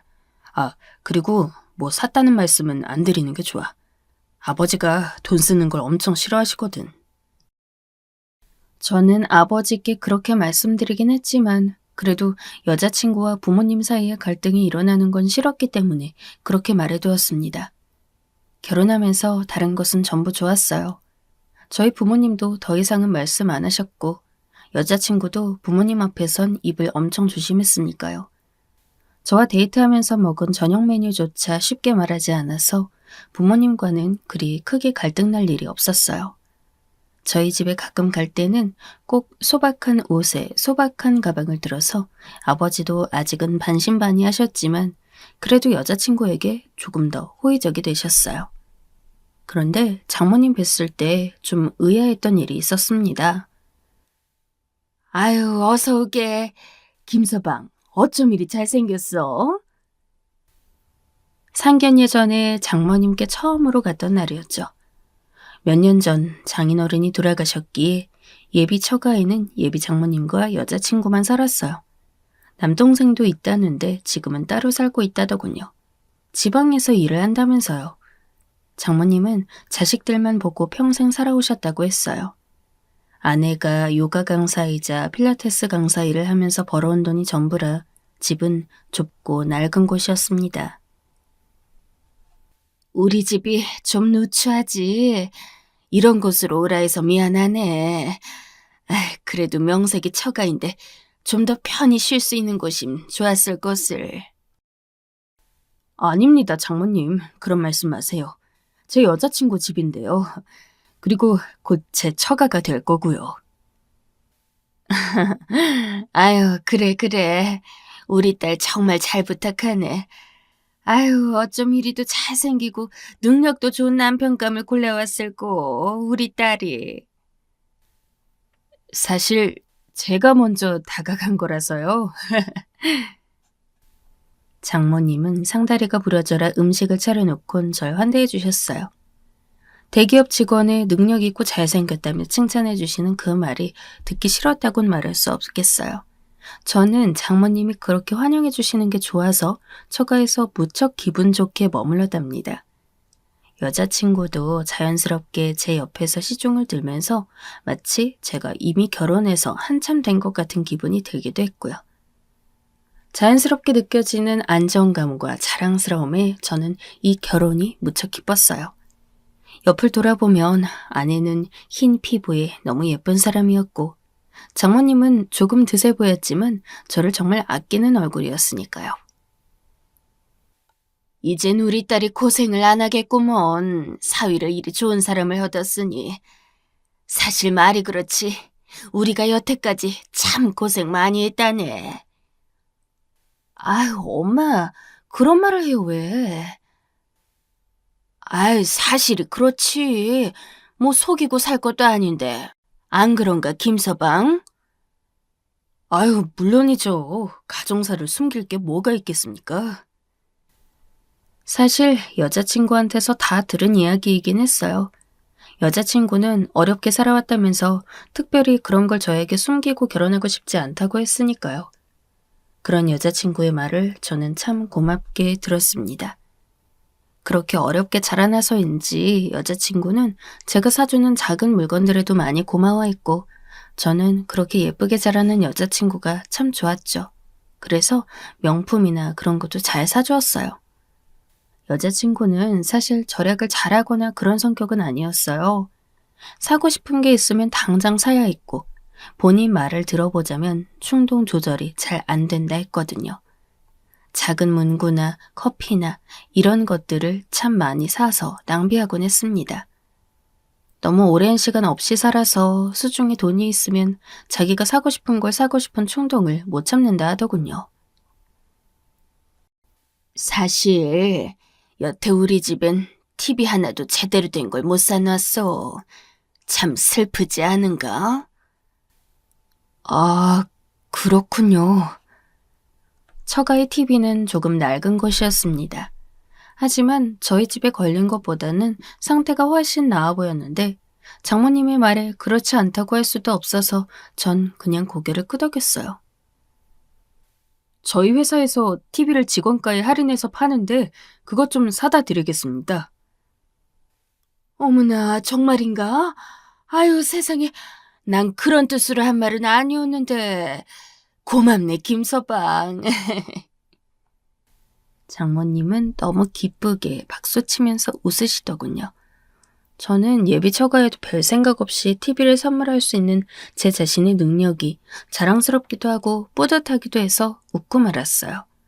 장모님은 그 후에도 세탁기, 집 낡은 것, 그런 것에 대해 한탄하셨는데 그냥 한탄이라 여겼어요. 너무 그런 말이 길어져서 나중엔 제가 화제를 슬쩍 돌리기도 했죠. 그리고 저희는 결혼해서 정식 부부가 되었습니다. 결혼식장에서 웨딩드레스를 입은 아내가 너무 예뻐서 친구 녀석들이 아내 친구라도 어떻게 소개시켜 줄 수 없냐고 성화 부렸던 것도 제가 참 뿌듯했어요. 저는 아내가 그렇게 예쁘고 소중하게 자기 관리 잘 하면서 우아한 가정주부가 되어주길 바랐어요. 저희 어머니처럼 너무 일만 하시고 아끼고 절약하느라 손톱이 깨져도 그냥 밴드로 감고 마는 그런 사람이 되길 바라진 않았어요. 어머니는 좋은 분이었지만 동시에 무척 공상맞은 아줌마이기도 했으니까요. 제 곁에 있는 여자는 누구보다 총명하고 깔끔한 여자였으면 좋겠다. 언제나 제가 어머니를 보면서 했던 생각이었습니다.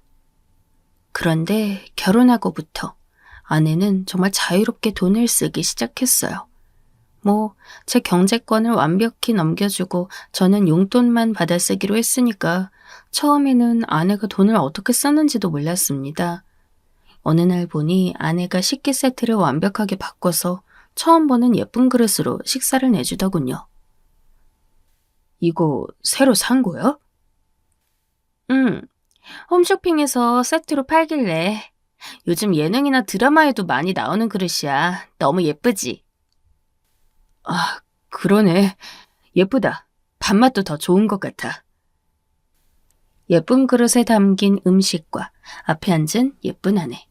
저는 돈 버는 보람이 느껴져서 뿌듯했고 입맛도 좋아지는 기분이었어요.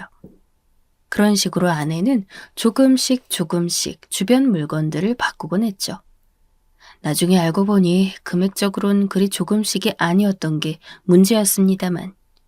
그리고 결혼한 지 몇 달 지나지 않아 아내는 저에게 말을 꺼냈습니다. 자기, 나 혹시 사업 좀 하게 해줄 수 있어? 사업? 너무 의외인 말이라 전 눈을 크게 뜨고 아내를 돌아봤죠. 아내는 어깨를 으쓱했어요. 나 예전에 알던 요가랑 필라테스 강사들 모아서 필라테스 클럽 하나 열려고. 어디에? 강남에 내가 봐둔 자리가 있어. 거기 열면 완전 잘 나갈 거야. 강남? 그럼 엄청 비쌀 텐데. 그러니까 돈을 좀 대줄 수 있냐고 물어보는 거야. 내가 괜히 물어보겠어? 제가 놀란 얼굴이자 아내는 괜히 툴툴거렸어요. 저는 처음에는 너무 금액이 커서 안 된다고 고개를 저었지만 아내는 월세는 자기가 어떻게든 하겠다며 보증금만 대달라고 졸랐죠. 아내는 워낙 예쁘고 강사로 일한 경력도 길어서 그 경력을 그냥 사장하기엔 아까운 감은 있었습니다. 하지만 어디 좋은 학원에 강사로 들어갈 것을 권했지. 설마 정말 자기가 원장이 될 줄은 몰랐어요. 저는 제 명의로 사놓았던 작은 구축 빌라 하나를 팔고 모아놨던 적금을 털어 아내에게 줬어요. 그 예쁜 아내가 그래도 졸라대는데 제가 무슨 힘이 있을까요? 저는 아내가 수익을 거둘 것은 기대도 하지 않았고 너무 힘들면 보증금 절반 이상 까먹지 말고 얼른 사업 접으라고 했습니다. 하지만 처음 시작할 때 특유의 의욕에 가득 찬 아내는 제 말을 그리 잘 듣지도 않았죠. 그리고 반년 정도가 흘렀습니다. 강남에 얼마나 필라테스 학원들이 많은지 아시는 분들은 다 아실 거예요. 이미 유명한 강사들이나 인기 있는 학원들이 즐비한 곳이죠. 거기서 아내가 한정된 자금을 가지고 살아남긴 힘들었을 겁니다. 아내는 처음 얼마간은 전단지도 돌리고 홍보도 하면서 힘내보려 했지만 사실 제가 해준 보증금도 강남에서 버티기에는 정말 그리 많은 돈은 아니었죠. 아무리 대기업 직원이라 한들 월급쟁이가 모아봐야 얼마나 됐겠습니까? 게다가 아내가 잡은 자리는 강남 한복판의 가시성 좋은 곳이라 도저히 더 버틸 수가 없을 정도의 월세였죠. 저는 아내에게 빨리 사업을 접으라고 했어요. 이미 보증금을 엄청나게 까먹은 상태라서 그대로 모은 돈이 허공으로 증발할 지경이었으니까요. 정말 이럴 거야? 자기가 돈 조금만 더 보태주면 나 더 버틸 수 있어. 잘 될 수 있다고. 아니 자기야, 더는 내가 돈이 없어, 정말로. 나 돈 벌어야 된단 말이야. 잘 벌고 싶어. 내가 벌잖아. 그러니까 그냥 사업은 욕심내지 말고 있어. 자기가 대출해서 나 주면 되잖아. 나 프리랜서라 대출 안 나와. 그래주면 안 되는 거야? 그때 처음으로 제가 아내의 요구를 거절했던 것 같아요. 아내는 제가 돈 주는 걸 거절하자 며칠이나 화가 나서 방문을 닫고 절 투명인간 취급했습니다.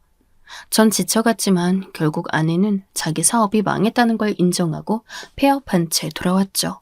그리고 얼마 안 있어 우리는 화해를 했고 아기가 들었었어요. 아내는 임신을 알게 되고 나서 저에게 말했죠. 나 임신했으니까 걱정 없이 돈 쓸 수 있게 해줘. 나 우리 아기만큼은 정말 최고로 키우고 싶어. 그래, 알았어. 내가 정말 많이 벌어다 줄게. 들어보니까 요즘 아기 키울 땐 월 1,000만 원도 우습게 된다더라? 월 1,000? 지금은 월급으론 너무 모자라긴 할 것 같아. 아내는 걱정스럽다는 듯 한숨을 쉬었어요. 제 월급은 당시 초봉보다 좀 올라서 600 근처까지 되어 있었지만 월 1,000만 원에는 정말 너무 한참 모자랐죠. 하지만 저는 아내에게 돈 걱정은 절대 시키고 싶지 않았습니다. 월 1,000만 원 내가 어떻게든 만들어서 가져다 줄게. 정말? 믿어도 돼? 당연하지. 나만 믿어. 내가 투잡 뛰어서 최대한 많이 돈 벌어서 갖다 줄게. 저는 절대로 제 처자식 입에서 돈 모자라단 이야기가 나오게 하고 싶진 않았습니다. 아마 아내도 돈이 모자라다고 생각해서 사업을 하려 했던 것 같고요. 그게 싫었던 저는 그날로 투잡할 수 있는 거리들을 알아보기 시작했어요. 주식은 제가 잘 몰랐고 부동산도 바로 성과가 나는 투자처는 아니었고 그리고 대기업에서 제 업무만 알았던 저는 할 수 있는 부업이 많지 않아 대리기사를 뛰어보기로 했습니다. 제일 친한 친구들은 그 이야기를 듣고 미쳤냐는 반응을 보이더군요. 야, 네가 지금 월 600 가까이를 벌고 있는데 거기다 대리까지 뛴다고? 왜? 와이프가 월 1,000원 있어야 애 키우기 좋다고 하더라고. 꼭 가져다 주고 싶어. 야, 니네 와이프 좀 이상하다. 아무리 애 키운다고 해도 그렇지. 그리고 아직 애 낳지도 않았고 겨우 하나잖아. 무슨 1,000이 들어. 나중이라도 천이 들 수 있다는 거지. 그러니까 지금부터 열심히 벌어서 갖다 줄 거야. 야, 니넨 입 대지 마. 내 마누라가 원하는 거 내가 다 들어주고 싶어서 하는 거니까. 야, 이건 정말 열려도 아니고 뭐라고 해야 하냐? 열서방님? 진짜 장난 아니다. 너같이 좋은 서방님 만난 거 니네 와이프 알긴 하냐? 야, 쟤네 와이프 엄청 미인이잖아. 그런 미인하고 살려면 그 정도는 해야지. 나도 그런 와이프랑 살면 대리라도 뛰어서 월천 벌어다 주겠다. 아유, 재수 씨한테 걸리면 등짝 엄청 맞을 소리 아니야, 그거? 지금 여기 없잖아. 뒤에선 나란 입욕도 하는 건데 뭘. 친구들은 욕과 놀림, 장난을 섞어가며 말했지만 절 걱정해 주었어요. 사실 저도 친구들 걱정이 일리 있다고 생각은 했죠. 하지만 아내는 정말 사랑스러운 사람이었고 제가 남편이자 가장으로서 당연히 처자식에게 넉넉할 정도의 돈을 벌어다 줘야 한다고 생각했습니다. 그리고 아내라고 해서 반드시 돈천을 갖다 준다고 다 쓸 사람은 아니라고 생각했죠. 뭐 돈이 남으면 당연히 차분하게 저축해서 모으지 않을까 했어요.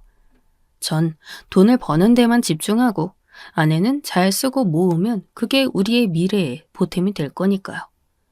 그래서 저는 회사인 비밀로 하고 대리를 하기 시작했어요.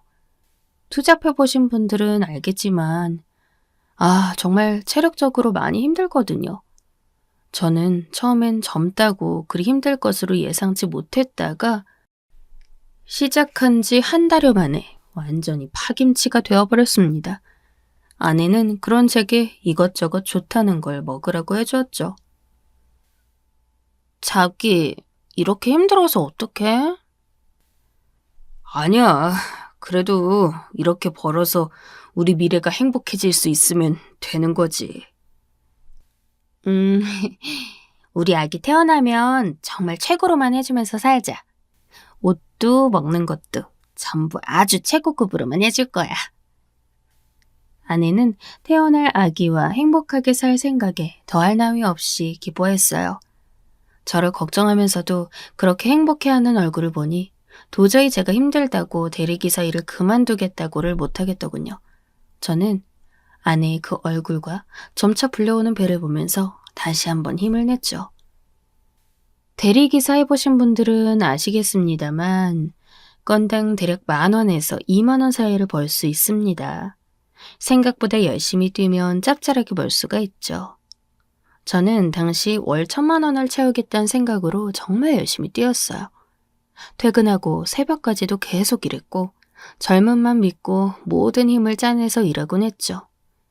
그런데 대리 일을 하다 보니 정말 웃지 못할 일도 많았습니다. 제가 평상시 대기업 직원으로 일하면서 아쉬운 소리 할 일이 뭐가 그리 있었겠습니까? 하지만 대리기사 하다 보니 정말 별수모를 다 당하기도 했어요. 어느 날은 새벽에 번화가 쪽에서 콜이 떠서 거기로 달려갔습니다. 거기서 기다리고 있는 것은 술이 잔뜩 취한 어떤 중년 남자였죠. 그 사람은 다름 아닌 거래처 직원이었어요. 평소 저한테 항상 슬슬 기면서 잘 봐달라고 하는 사람이었죠. 그는 저를 전혀 못 알아본 채였고 대리기사로 만난 제게 빨리 가라며 욕을 섞어 재촉했습니다. 야, 빨리 가, 빨리. 운전 개같이 하지 말고. 너 내가 집까지 가는 거리에 재서 잘못 운전하면 너 죽는다. 알았어? 예. 저는 혹시라도 그 사람이 절 알아볼까봐 황급히 호두를 눌러 쓰고서 운전석에 탔어요. 그 직원한테 평소에 그리 좋지 않게 대했기 때문에 만약 들킨다면 저희 회사에 알리지 않는다는 보장이 없었거든요. 그 거래처 직원은 술에 취한 채로 뒷자리에서 거래처 욕을 했습니다. 그 사람 기준에서 거래처였으니까 저희 회사도 포함이었죠. 담당인 저를 포함해서 저희 회사에 대한 욕을 쏟아내면서 그 직원은 쌍욕을 해댔고 저는 그걸 다 들어주면서 운전했습니다. 차 안에는 고약한 냄새가 가득하고 몸은 피곤하고 거래처 직원은 다름 아닌 저한테 욕을 해대고 참 고역이더군요. 손님, 다 왔습니다. 뭐? 야, 벌써? 예, 손님. 그 직원은 비틀거리면서 일어나 차문 밖으로 나왔어요. 저는 후드를 푹 눌러 쓰고서 얼굴을 가리려고 했죠. 하지만 그 사람은 팁을 주겠다며 절 불러세웠고 비틀대면서 지갑을 꺼내 지폐를 꺼냈습니다. 월급도 적은 사람이 무슨 팁인지. 하지만 준다고 하니 마다할 필요 없었고 돈이 필요했던 저는 후드만 눌러 쓴 채 슬금슬금 그 사람 앞으로 갔습니다. 비틀대면서 지폐를 꺼내 저에게 준 그 직원은 고개를 갸웃거리더군요. 뭐야, 얼굴, 어디서 본 것 같은데, 너? 아닙니다, 손님. 에이, 아니긴 뭐가 아냐. 맞는 것 같은데? 순간 식은땀이 쭉 흐르더군요.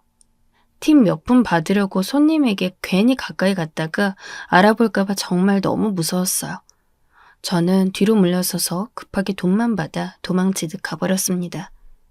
그 사람은 뒤에서 연신 너 누구냐고 아는 사람인 것 같다고 말하고 있었죠. 저는 집에 와서 정말 식은땀이 흘렀어요. 당황한 채 집에 들어와서 물을 마시고 있는데 잠자던 아내가 나와서 신경질을 냈습니다. 지금 뭐 하는 거야? 이 밤에 왜 이렇게 시끄럽게 들어와서 냉장고를 여닫아?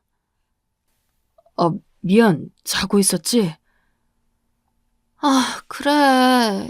임신해서 지금 얼마나 예민하고, 자기도 힘든데. 어쩜 이렇게 사람이 배려가 없어. 미안해. 그게, 아니다. 나중에 이야기하자. 저는 제 사정을 아내에게 하소연이라도 하고 싶었지만 아내는 당시 임신해서 배가 잔뜩 불러있는 상태라 뭘 말할 수 있는 때가 아니었습니다. 임신하면 워낙 예민해지잖아요. 그래서 저는 그냥 당황스러웠던 일은 저 혼자 삼키기로 했어요. 대리기사 일과 월급을 합쳐서 정말 많은 돈을 아내에게 갖다 줬습니다. 아이가 태어나고 시간이 흐르면서 승진하고 연봉은 더 높아졌고 대리까지 뛰니 거의 월 1,000에 가까운 돈을 갖다 줄 수 있었죠. 제가 대리기사 일과 회사 일로 정말 잠도 제대로 못 자는 사이 아내는 아기를 낳아 육아 때문에 지쳐갔습니다. 아내는 독박 육아라면서 저한테 하소연했지만 저는 대리기사 일에 주말 낮에는 택배 알바까지 뛰면서 도저히 육아를 도와줄 수 있는 상태가 아니었어요. 제 몸마저도 축나는 게 실시간으로 느껴질 정도였으니까요. 아내는 제가 도와주지 않는 것에 대해 무척 화가 났고 결국 육아 도와주는 시터를 한 분 쓰게 되었습니다. 시터 한 사람 쓰는 것만 해도 거의 월 200 넘게 나가더군요. 겨우 아기 하나 돌보는데 그 정도의 돈이 들어간다니 무릎에 힘이 빠졌어요. 차라리 내가 집에 머물면서 육아를 도와 돈을 아낄까 싶었지만 그렇다고 해서 제가 당시 하던 대리기사나 다른 부업을 전부 그만두면 그 이상의 돈이 들어오지 않을 게 뻔했죠. 아기가 아직 어리니까 어린 시절만 지나고 나면 시터를 종일 쓸 필요 없을 테니 조금만 더 버티면 될 거라고 생각했어요. 게다가 아내는 환경이 좋아야 한다면서 월세가 정말 높은 아파트로 이사를 가서 더욱 돈이 모자랐죠. 그렇게 몇 년이 훌쩍 흘러갔습니다. 부업의 종류를 바꾸면서도 저는 월 1,000은 가져다 주려고 계속해서 노력했죠. 아내는 그 노력을 아는지 모르는지 아기를 키우며 계속 저한테 돈이 너무 모자라다고 불평했어요. 저는 회사 동료들과 얘기를 나눠봐도 사실 그렇게 돈이 모자란 이유를 잘 모르겠더군요. 아니, 우리 회사 월급인데 돈이 모자라대? 하지만 김 과장은 아기 하나뿐이잖아. 아직 어리기도 하고. 그러게나 말입니다. 새는 돈이 많은 건지 뭔지. 팀장님과 팀원들과 얘기를 해봐도 그랬죠. 다른 동료들은 모두들 제가 부업을 한다는 사실을 모르거나 알아도 모른 척 해주고 있었기에 월 1,000만 원을 가져다 준다는 것은 몰랐습니다. 하지만 저희 회사 월급만 해도 상당히 높았기 때문에 당연히 다들 의아해했죠. 그럴 리가 없을 텐데. 우리 집만 해도 고등학생 하나, 중학생 하나인데 멀쩡하게 잘 쓰고 있어. 물론 저축이야 잘 못하긴 하지만 그거야 애들 과외하고 학원 보내느라 어쩔 도리가 없고. 그런데 김 과장은 아직 아기 어린이집 다닐 나이 아닌가? 예, 그런데 영어 어린이집인가 뭔가 그런 걸 보낸다고 아내가 돈 모자라다고 난리더라고요. 그런 거 다니면 주변 학부모나 애들한테 꿀리지 않게 잘해줘야 한다고요. 월세도 워낙 높고. 아, 그럼 그럴 수도 있겠다. 애 교육이 열성인 타입이구먼. 사실 애들 교육에 들이붓기 시작하면 밑 빠진 독이긴 하더라. 아니, 그래도 우리 회사 월급이 모자라다는 건 좀 그런데. 어떤 사람들은 고개를 끄덕였고 어떤 사람들은 고개를 갸웃거렸어요. 저도 좀 의아하긴 했지만 그래도 사랑하는 와이프한테 가계부를 보여달라고 할 마음은 없었어요. 어쨌든 집안 경제권은 아내에게 주기로 제가 결심한 바가 있고 소비는 아내가 알아서 해야 한다고 생각했으니까요.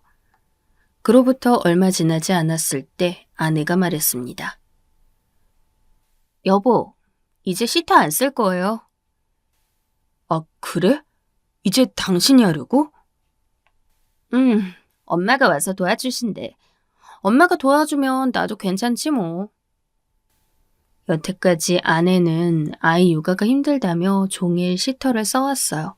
하지만 장모님이 도우러 와주신다니 참 반가운 일이었죠. 그간 장모님은 몸이 아프셔서 여러 가지로 아내가 신경을 써야 했고 그래서 시터도 쓸 수밖에 없는 상황이었죠. 장모님 몸은 이제 괜찮으신 거지? 그동안 내가 엄마 엄청 좋은 거 해먹였잖아. 그래서 훨씬 나아졌어. 이제 나 도와줄 거래. 와이프는 방긋거리며 웃었습니다. 아이 낳고 나이를 먹었어도 아내는 여전히 하얗고 예뻤죠. 저는 이제 장모님이 와서 도와주시면 제 부담이 한결 덜해지겠구나. 아내도 돈 모자라다는 소리를 덜 하겠구나 싶어 한시름 놓았습니다. 하지만 웬걸? 제 예상은 완전히 빗나갔어요. 장모님이 오신 후로 오히려 돈 모자라다는 말을 하는 사람이 한 명 더 늘어난 것이었습니다. 장모님은 아예 저희 집에 입주하셔서 머물면서 아이를 봐주셨는데 아침에 일어나 출근하기 전인 제 얼굴을 보자마자 저한테 이러더군요. 김서방, 정말 고생이 많아. 그런데 요즘 너무 살림 쪼들리는 거 아닌가? 네? 그게 무슨... 아니, 월 1,000만 원도 다 못 번다면서? 요즘 애 기르면서 그 정도 돈으로 어떻게 살 수가 있나? 우리 애가 고생이 말이 아니야. 얼굴 상한 것 좀 보게나. 네? 하지만 장모님, 월 1,000만 원이 저희 친구들도 흔히 버는 액수는 아닌데. 자네 친구들은 다 빈민층만 있나? 어찌 애들도 기를 텐데 월 1,000을 못 벌어와? 아유, 저런. 대기업 다닌다더니 허풍 아닌가? 장모님은 혀를 차셨어요. 저는 너무 피곤한데 제 상식과는 너무 다른 말씀을 하시는 장모님의 말씀이 정말 맞는 건지 아닌지조차도 모르겠더군요. 그런데 옆에서 아내가 또 말을 덧붙이는 겁니다. 아, 그러게요. 사실 지금 우리 애 어린이집 보내는 것만도 한 달에 200이 드는데 거기다 선생님한테 좀 잘 봐달라고 간식도 넣고 하면 월 100은 우습게 더 들어간단 말이에요. 옷이랑 먹을 거랑 하면 아유, 애한테만 500이 넘게 들어가고 월세는 또 얼마나 높아? 나 결혼한 다음에 피부 관리 한 번도 못 받아서 그거라도 한 달에 한두 번 받으려면 거기에도 또 돈 들고 운동 조금 하면 거기도 또 돈 들고. 사실 월천이 그렇게 많지가 않아요. 적자 안 나게만 하려고 해도 너무 힘든데. 아니, 정말이야? 그럼 여보, 내가 거짓말이라도 해서 당신 등골 빼먹으려는 것처럼 보여요? 우리 가족이잖아. 서로 같이 벌고 쓰는데 내가 왜 그런 소리를 해? 와, 세상에. 요즘 물가 엄청나네.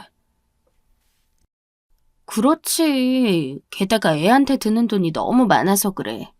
난 우리 애만큼은 정말 최고로 해주고 싶어. 그건 맞아. 맞는 말이지. 저는 저 어릴 때를 생각하면서 다시 한번 아이에게 모든 것을 최고로 대우해주고 싶다는 생각을 되새겼어요. 아내 역시 피부 관리며 운동이며 처녀적보다 훨씬 더 호화롭게 다니도록 해주고 싶었죠. 하고 싶은 건 뭐든지 할 수 있도록 해줘야 제가 가장으로 사는 의미가 있을 것 같았습니다. 그래서 저는 몸에 무리가 가고 있었지만 부업을 그만둘 생각을 하지 않고 계속 이어갔어요. 하지만 아무리 애써도 평범한 직장인의 벌이는 월 1,000을 넘을 수 없었습니다. 그러는 동안 아이는 커갔고 아내와 장모님이 돈이 모자라다고 우는 소리는 점점 더 심해져 갔죠. 아내는 슬퍼하면서 자기가 사고 싶은 가방 하나도 제대로 못 산다고 했어요.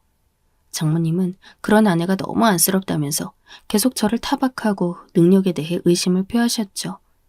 사실 남자로서는 그런 말들이 가장 크게 상처가 되는 건데 말입니다. 최대한 아무리 애써도 아내와 장모님을 만족시키기엔 역부족이었어요. 저는 너무 힘들었지만 아무한테도 말할 수가 없어 혼자 술을 마시곤 했죠. 밖에서 술 마실 돈도 모자라서 저는 싸구려 백반집에 가서 소주 한 병을 추가로 시켜 한 잔 마시는 정도밖에 할 수 없었어요. 그러던 저는 이런 사정을 제일 가까운 친구 한 명에게 이야기하게 되었어요.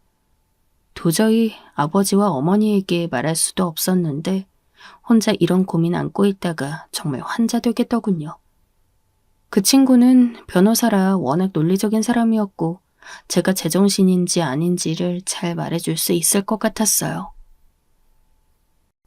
야, 월 1,000만 원이 그렇게 수입이 적은 거냐? 난 진짜 이해가 안 간다.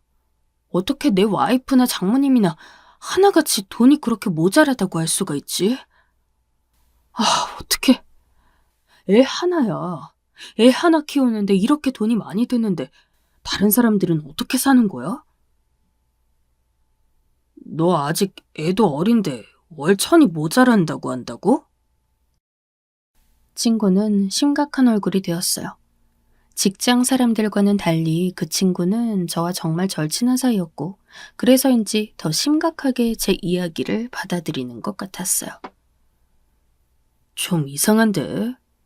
월 1,000이 애 하나 키우는데 모자랄 리가 없어.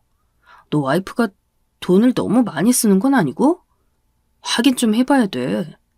가계부 보여달라고 해봤어? 가계부는 따로 안 쓰는 것 같더라고. 그리고 남자가 치사하게 어떻게 가계부 검사하겠다고 그러냐? 가계부 검사가 아니라 돈이 너무 비상식적으로 많이 빠져나가면 거기에 대한 상의는 해야지. 네 와이프 가정이기도 하고 네 가정이기도 하잖아. 왜 말을 안 해? 해봤어. 그런데 와이프가 자기 적정하게 잘 쓰고 있다고 의심하는 거냐고 자꾸 상처받은 얼굴을 해서. 상처는 무슨 상처야. 서로 잘 이야기로 대화로 풀면 되는 거지. 헛소리 말고 제대로 상의해봐. 그런데 와이프 친정에 돈 셀 구석은 없는 거지? 돈 셀 구석? 그게 뭐야? 뭐 사업하는 남자 형제가 있다든가 장인어른이 도박한다든가 그런 거 말이야. 장인어른은 아예 안 계시는데? 순간 아내의 동생, 그러니까 처남이 사업한다는 사실이 기억났어요. 처남은 지방에 내려가 따로 살았기 때문에 지금까지 몇 번 보지도 못한 사람이었죠. 아내와 장모님은 처남과 별로 교류가 없는 것처럼 말했습니다. 사실 저도 처남을 잘 몰랐어요. 하지만 그때 당시 처남이 부동산 관련 사업을 한다는 말을 들었는데 대체 어떤 것인지도 듣지 못했죠. 처남이 사업을 하긴 해. 무슨 사업? 부동산 관련이라는데 난 잘 몰라. 위험한데? 너 한번 잘 알아봐. 그쪽으로 돈 새고 있을 가능성 엄청 높아. 너 여태까지 뼈 빠지게 일한 거 여태 제대로 모으지도 않고서 거기로 다 새버렸으면 어쩔 거야. 아이, 그럴 리가 있겠냐. 그래도 아내가 월 몇백씩은 적금 넣고 투자하고 그래서 돈이 모자라다고 그렇게 말했었단 말이야. 야, 말만 듣고 어떻게 알아. 너 한번 알아봐. 너 그거 마누라가 돈 작정하고 빼돌려서 친정에 밀어넣은 거면 내가 이혼 소송 알아봐 줄 수 있어. 저는 고민이 되었어요. 사실 제가 월급을 받아 전부 아내가 카드를 가지고 썼고 저는 의식적으로라도 제 재정 상태를 알려고 하지 않아왔죠. 그게 마치 아내에 대한 불신의 증거 같았기 때문입니다. 하지만 친구의 말을 듣고 보니 그럴듯하다 여겨져서 저는 아내에게 물어봤어요. 그런 건 갑자기 왜 물어? 그냥 친구가 자기 와이프가 그렇게 투자를 잘하고 돈을 잘 모은다고 해서. 뭐, 그 친구는 돈 잘 벌어다 주나 보지.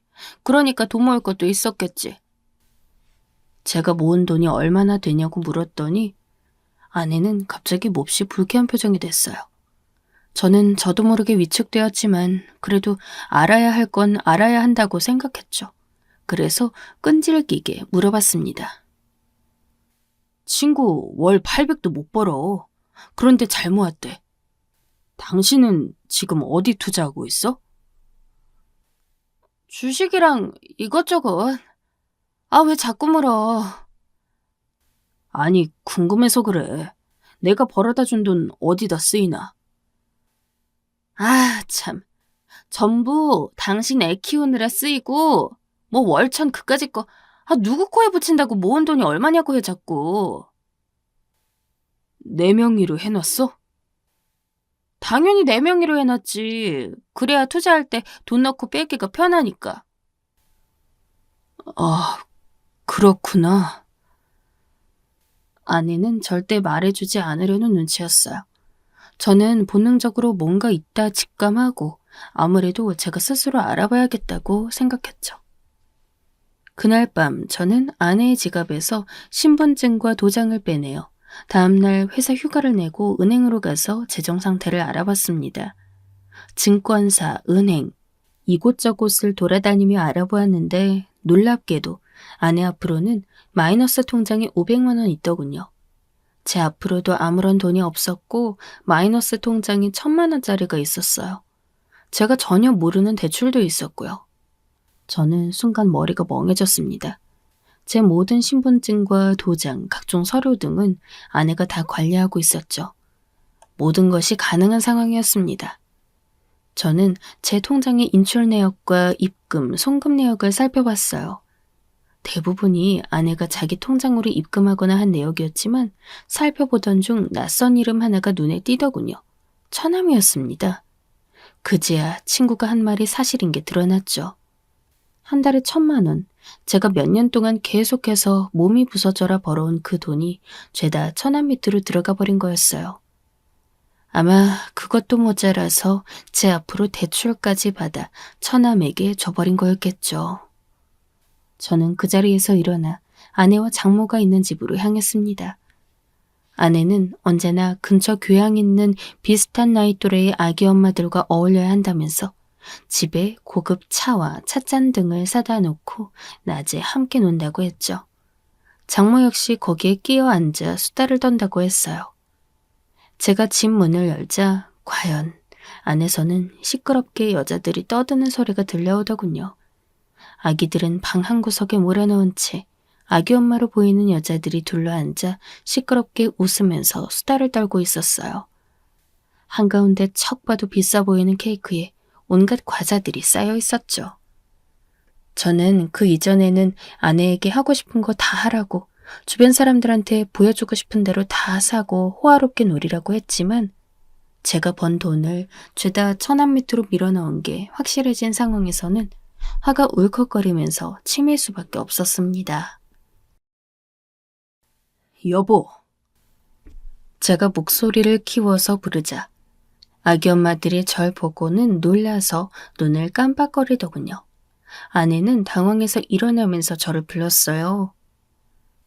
아니 여보, 왜 벌써 왔어요? 할 말이 있어서. 할 말? 아니... 어머, 자기 신랑이시구나. 안녕하세요.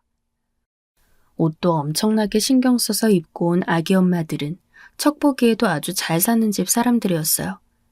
이 아파트는 아내가 주장해서 온 곳으로 월세가 엄청난 곳이었으니 당연했겠죠.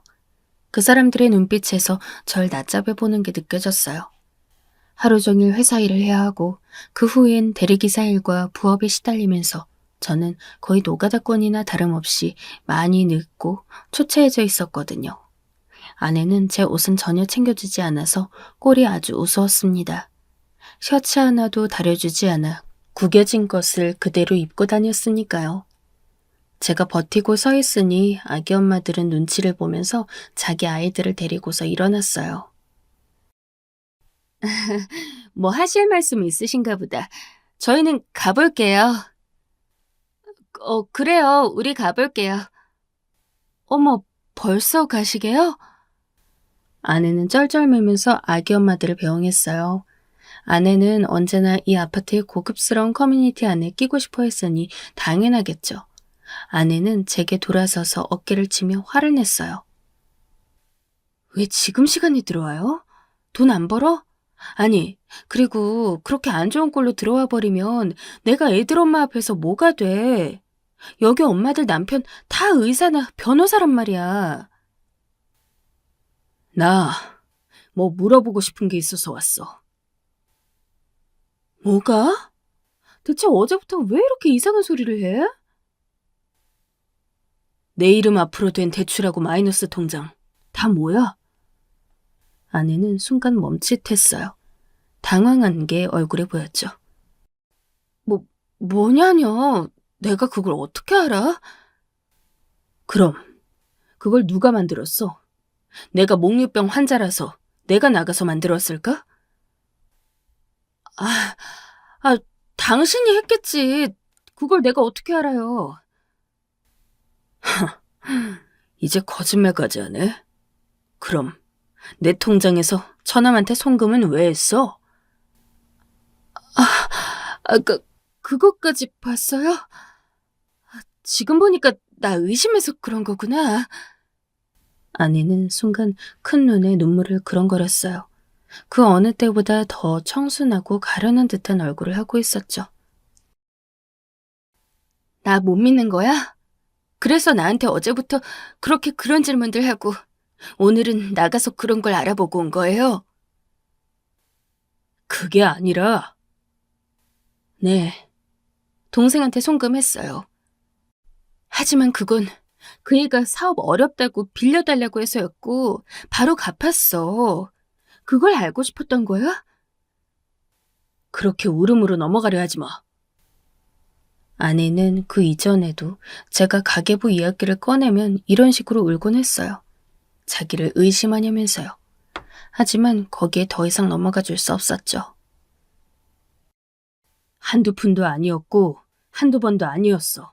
다 확인했어. 순간 아내의 얼굴이 180도 바뀌었어요. 언제 울었냐는 듯이 표독스러운 얼굴이 되었죠. 그때 방문이 열리고 장모님이 나왔습니다. 그러지 말게, 김서방. 그거 내가 아들한테 빌려달라고 해서 그런 거야. 뭐라고요, 장모님? 사업하는 사람이잖아. 돈 잘 버는 남편이 있는데 아내가 집안 사정을 모른 척 해야 해? 동생이 어려워서 휘청거리는데 자네 그렇게 매정한 사람이었나? 장모님은 오히려 저에게 큰 소리 쳤어요. 솔직히 전 너무 어처구니 없었죠.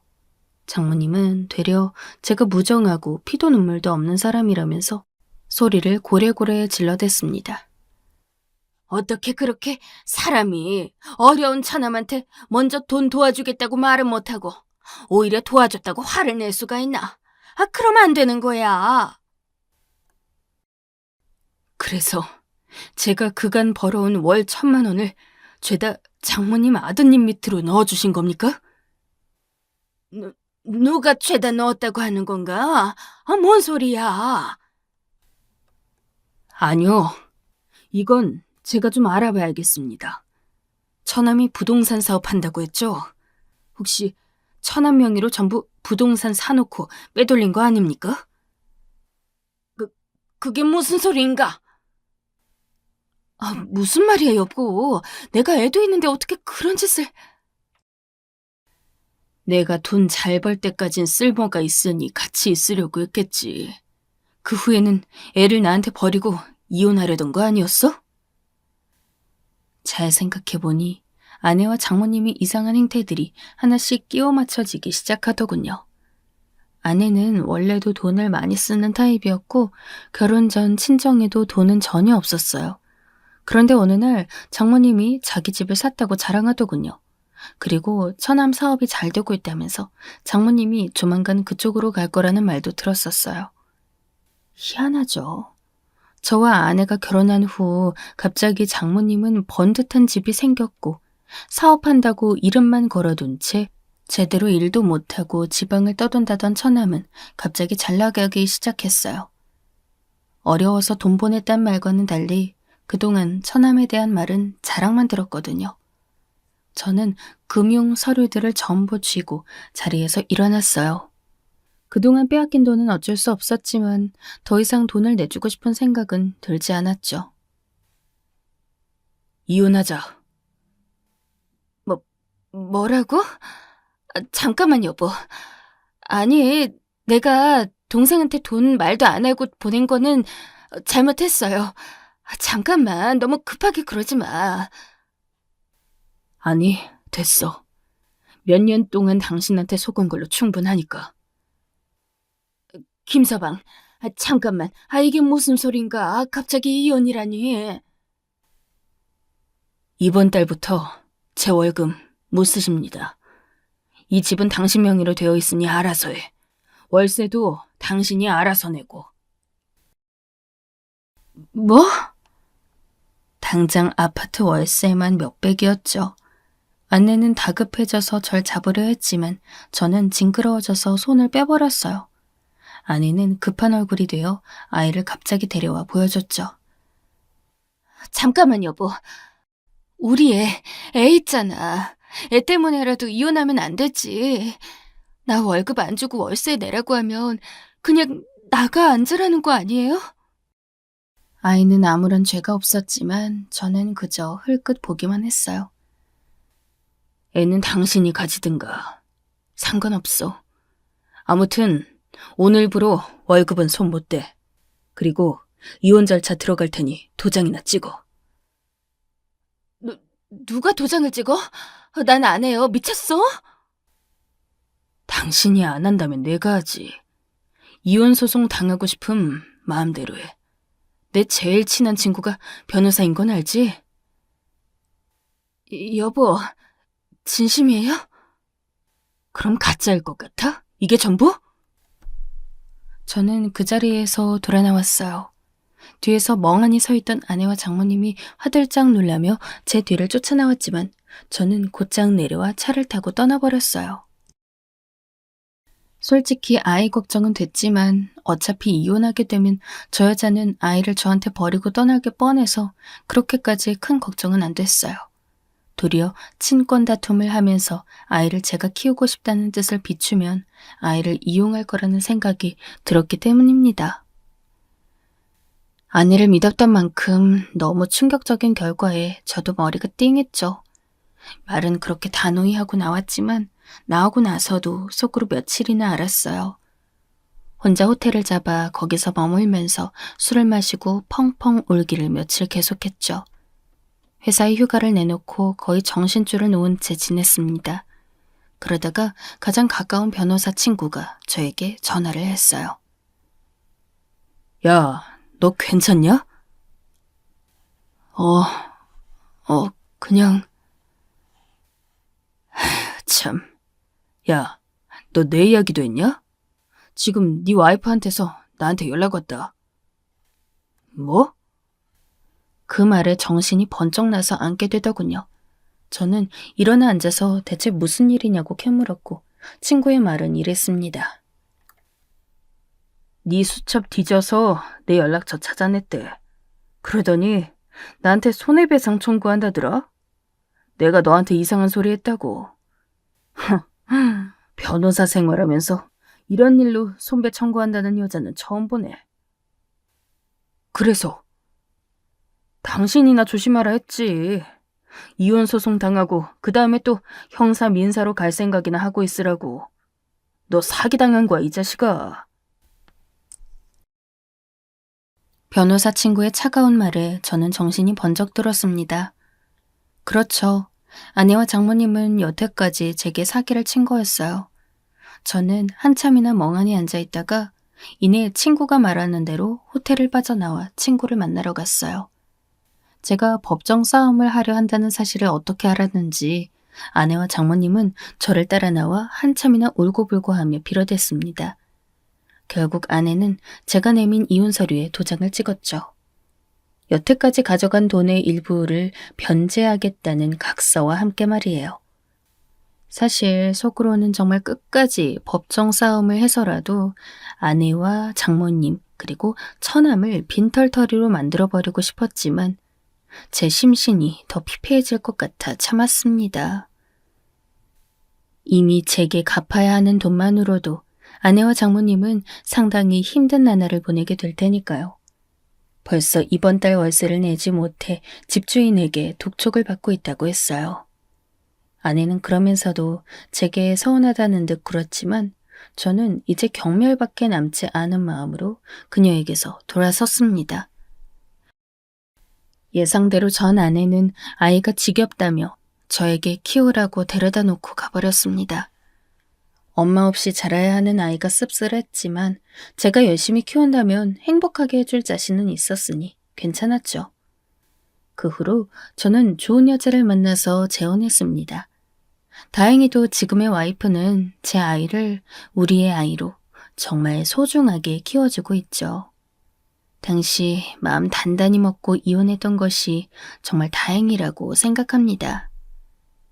제 사연은 여기까지입니다. 즐겁게 들으셨길 바라며 이만 줄이겠습니다.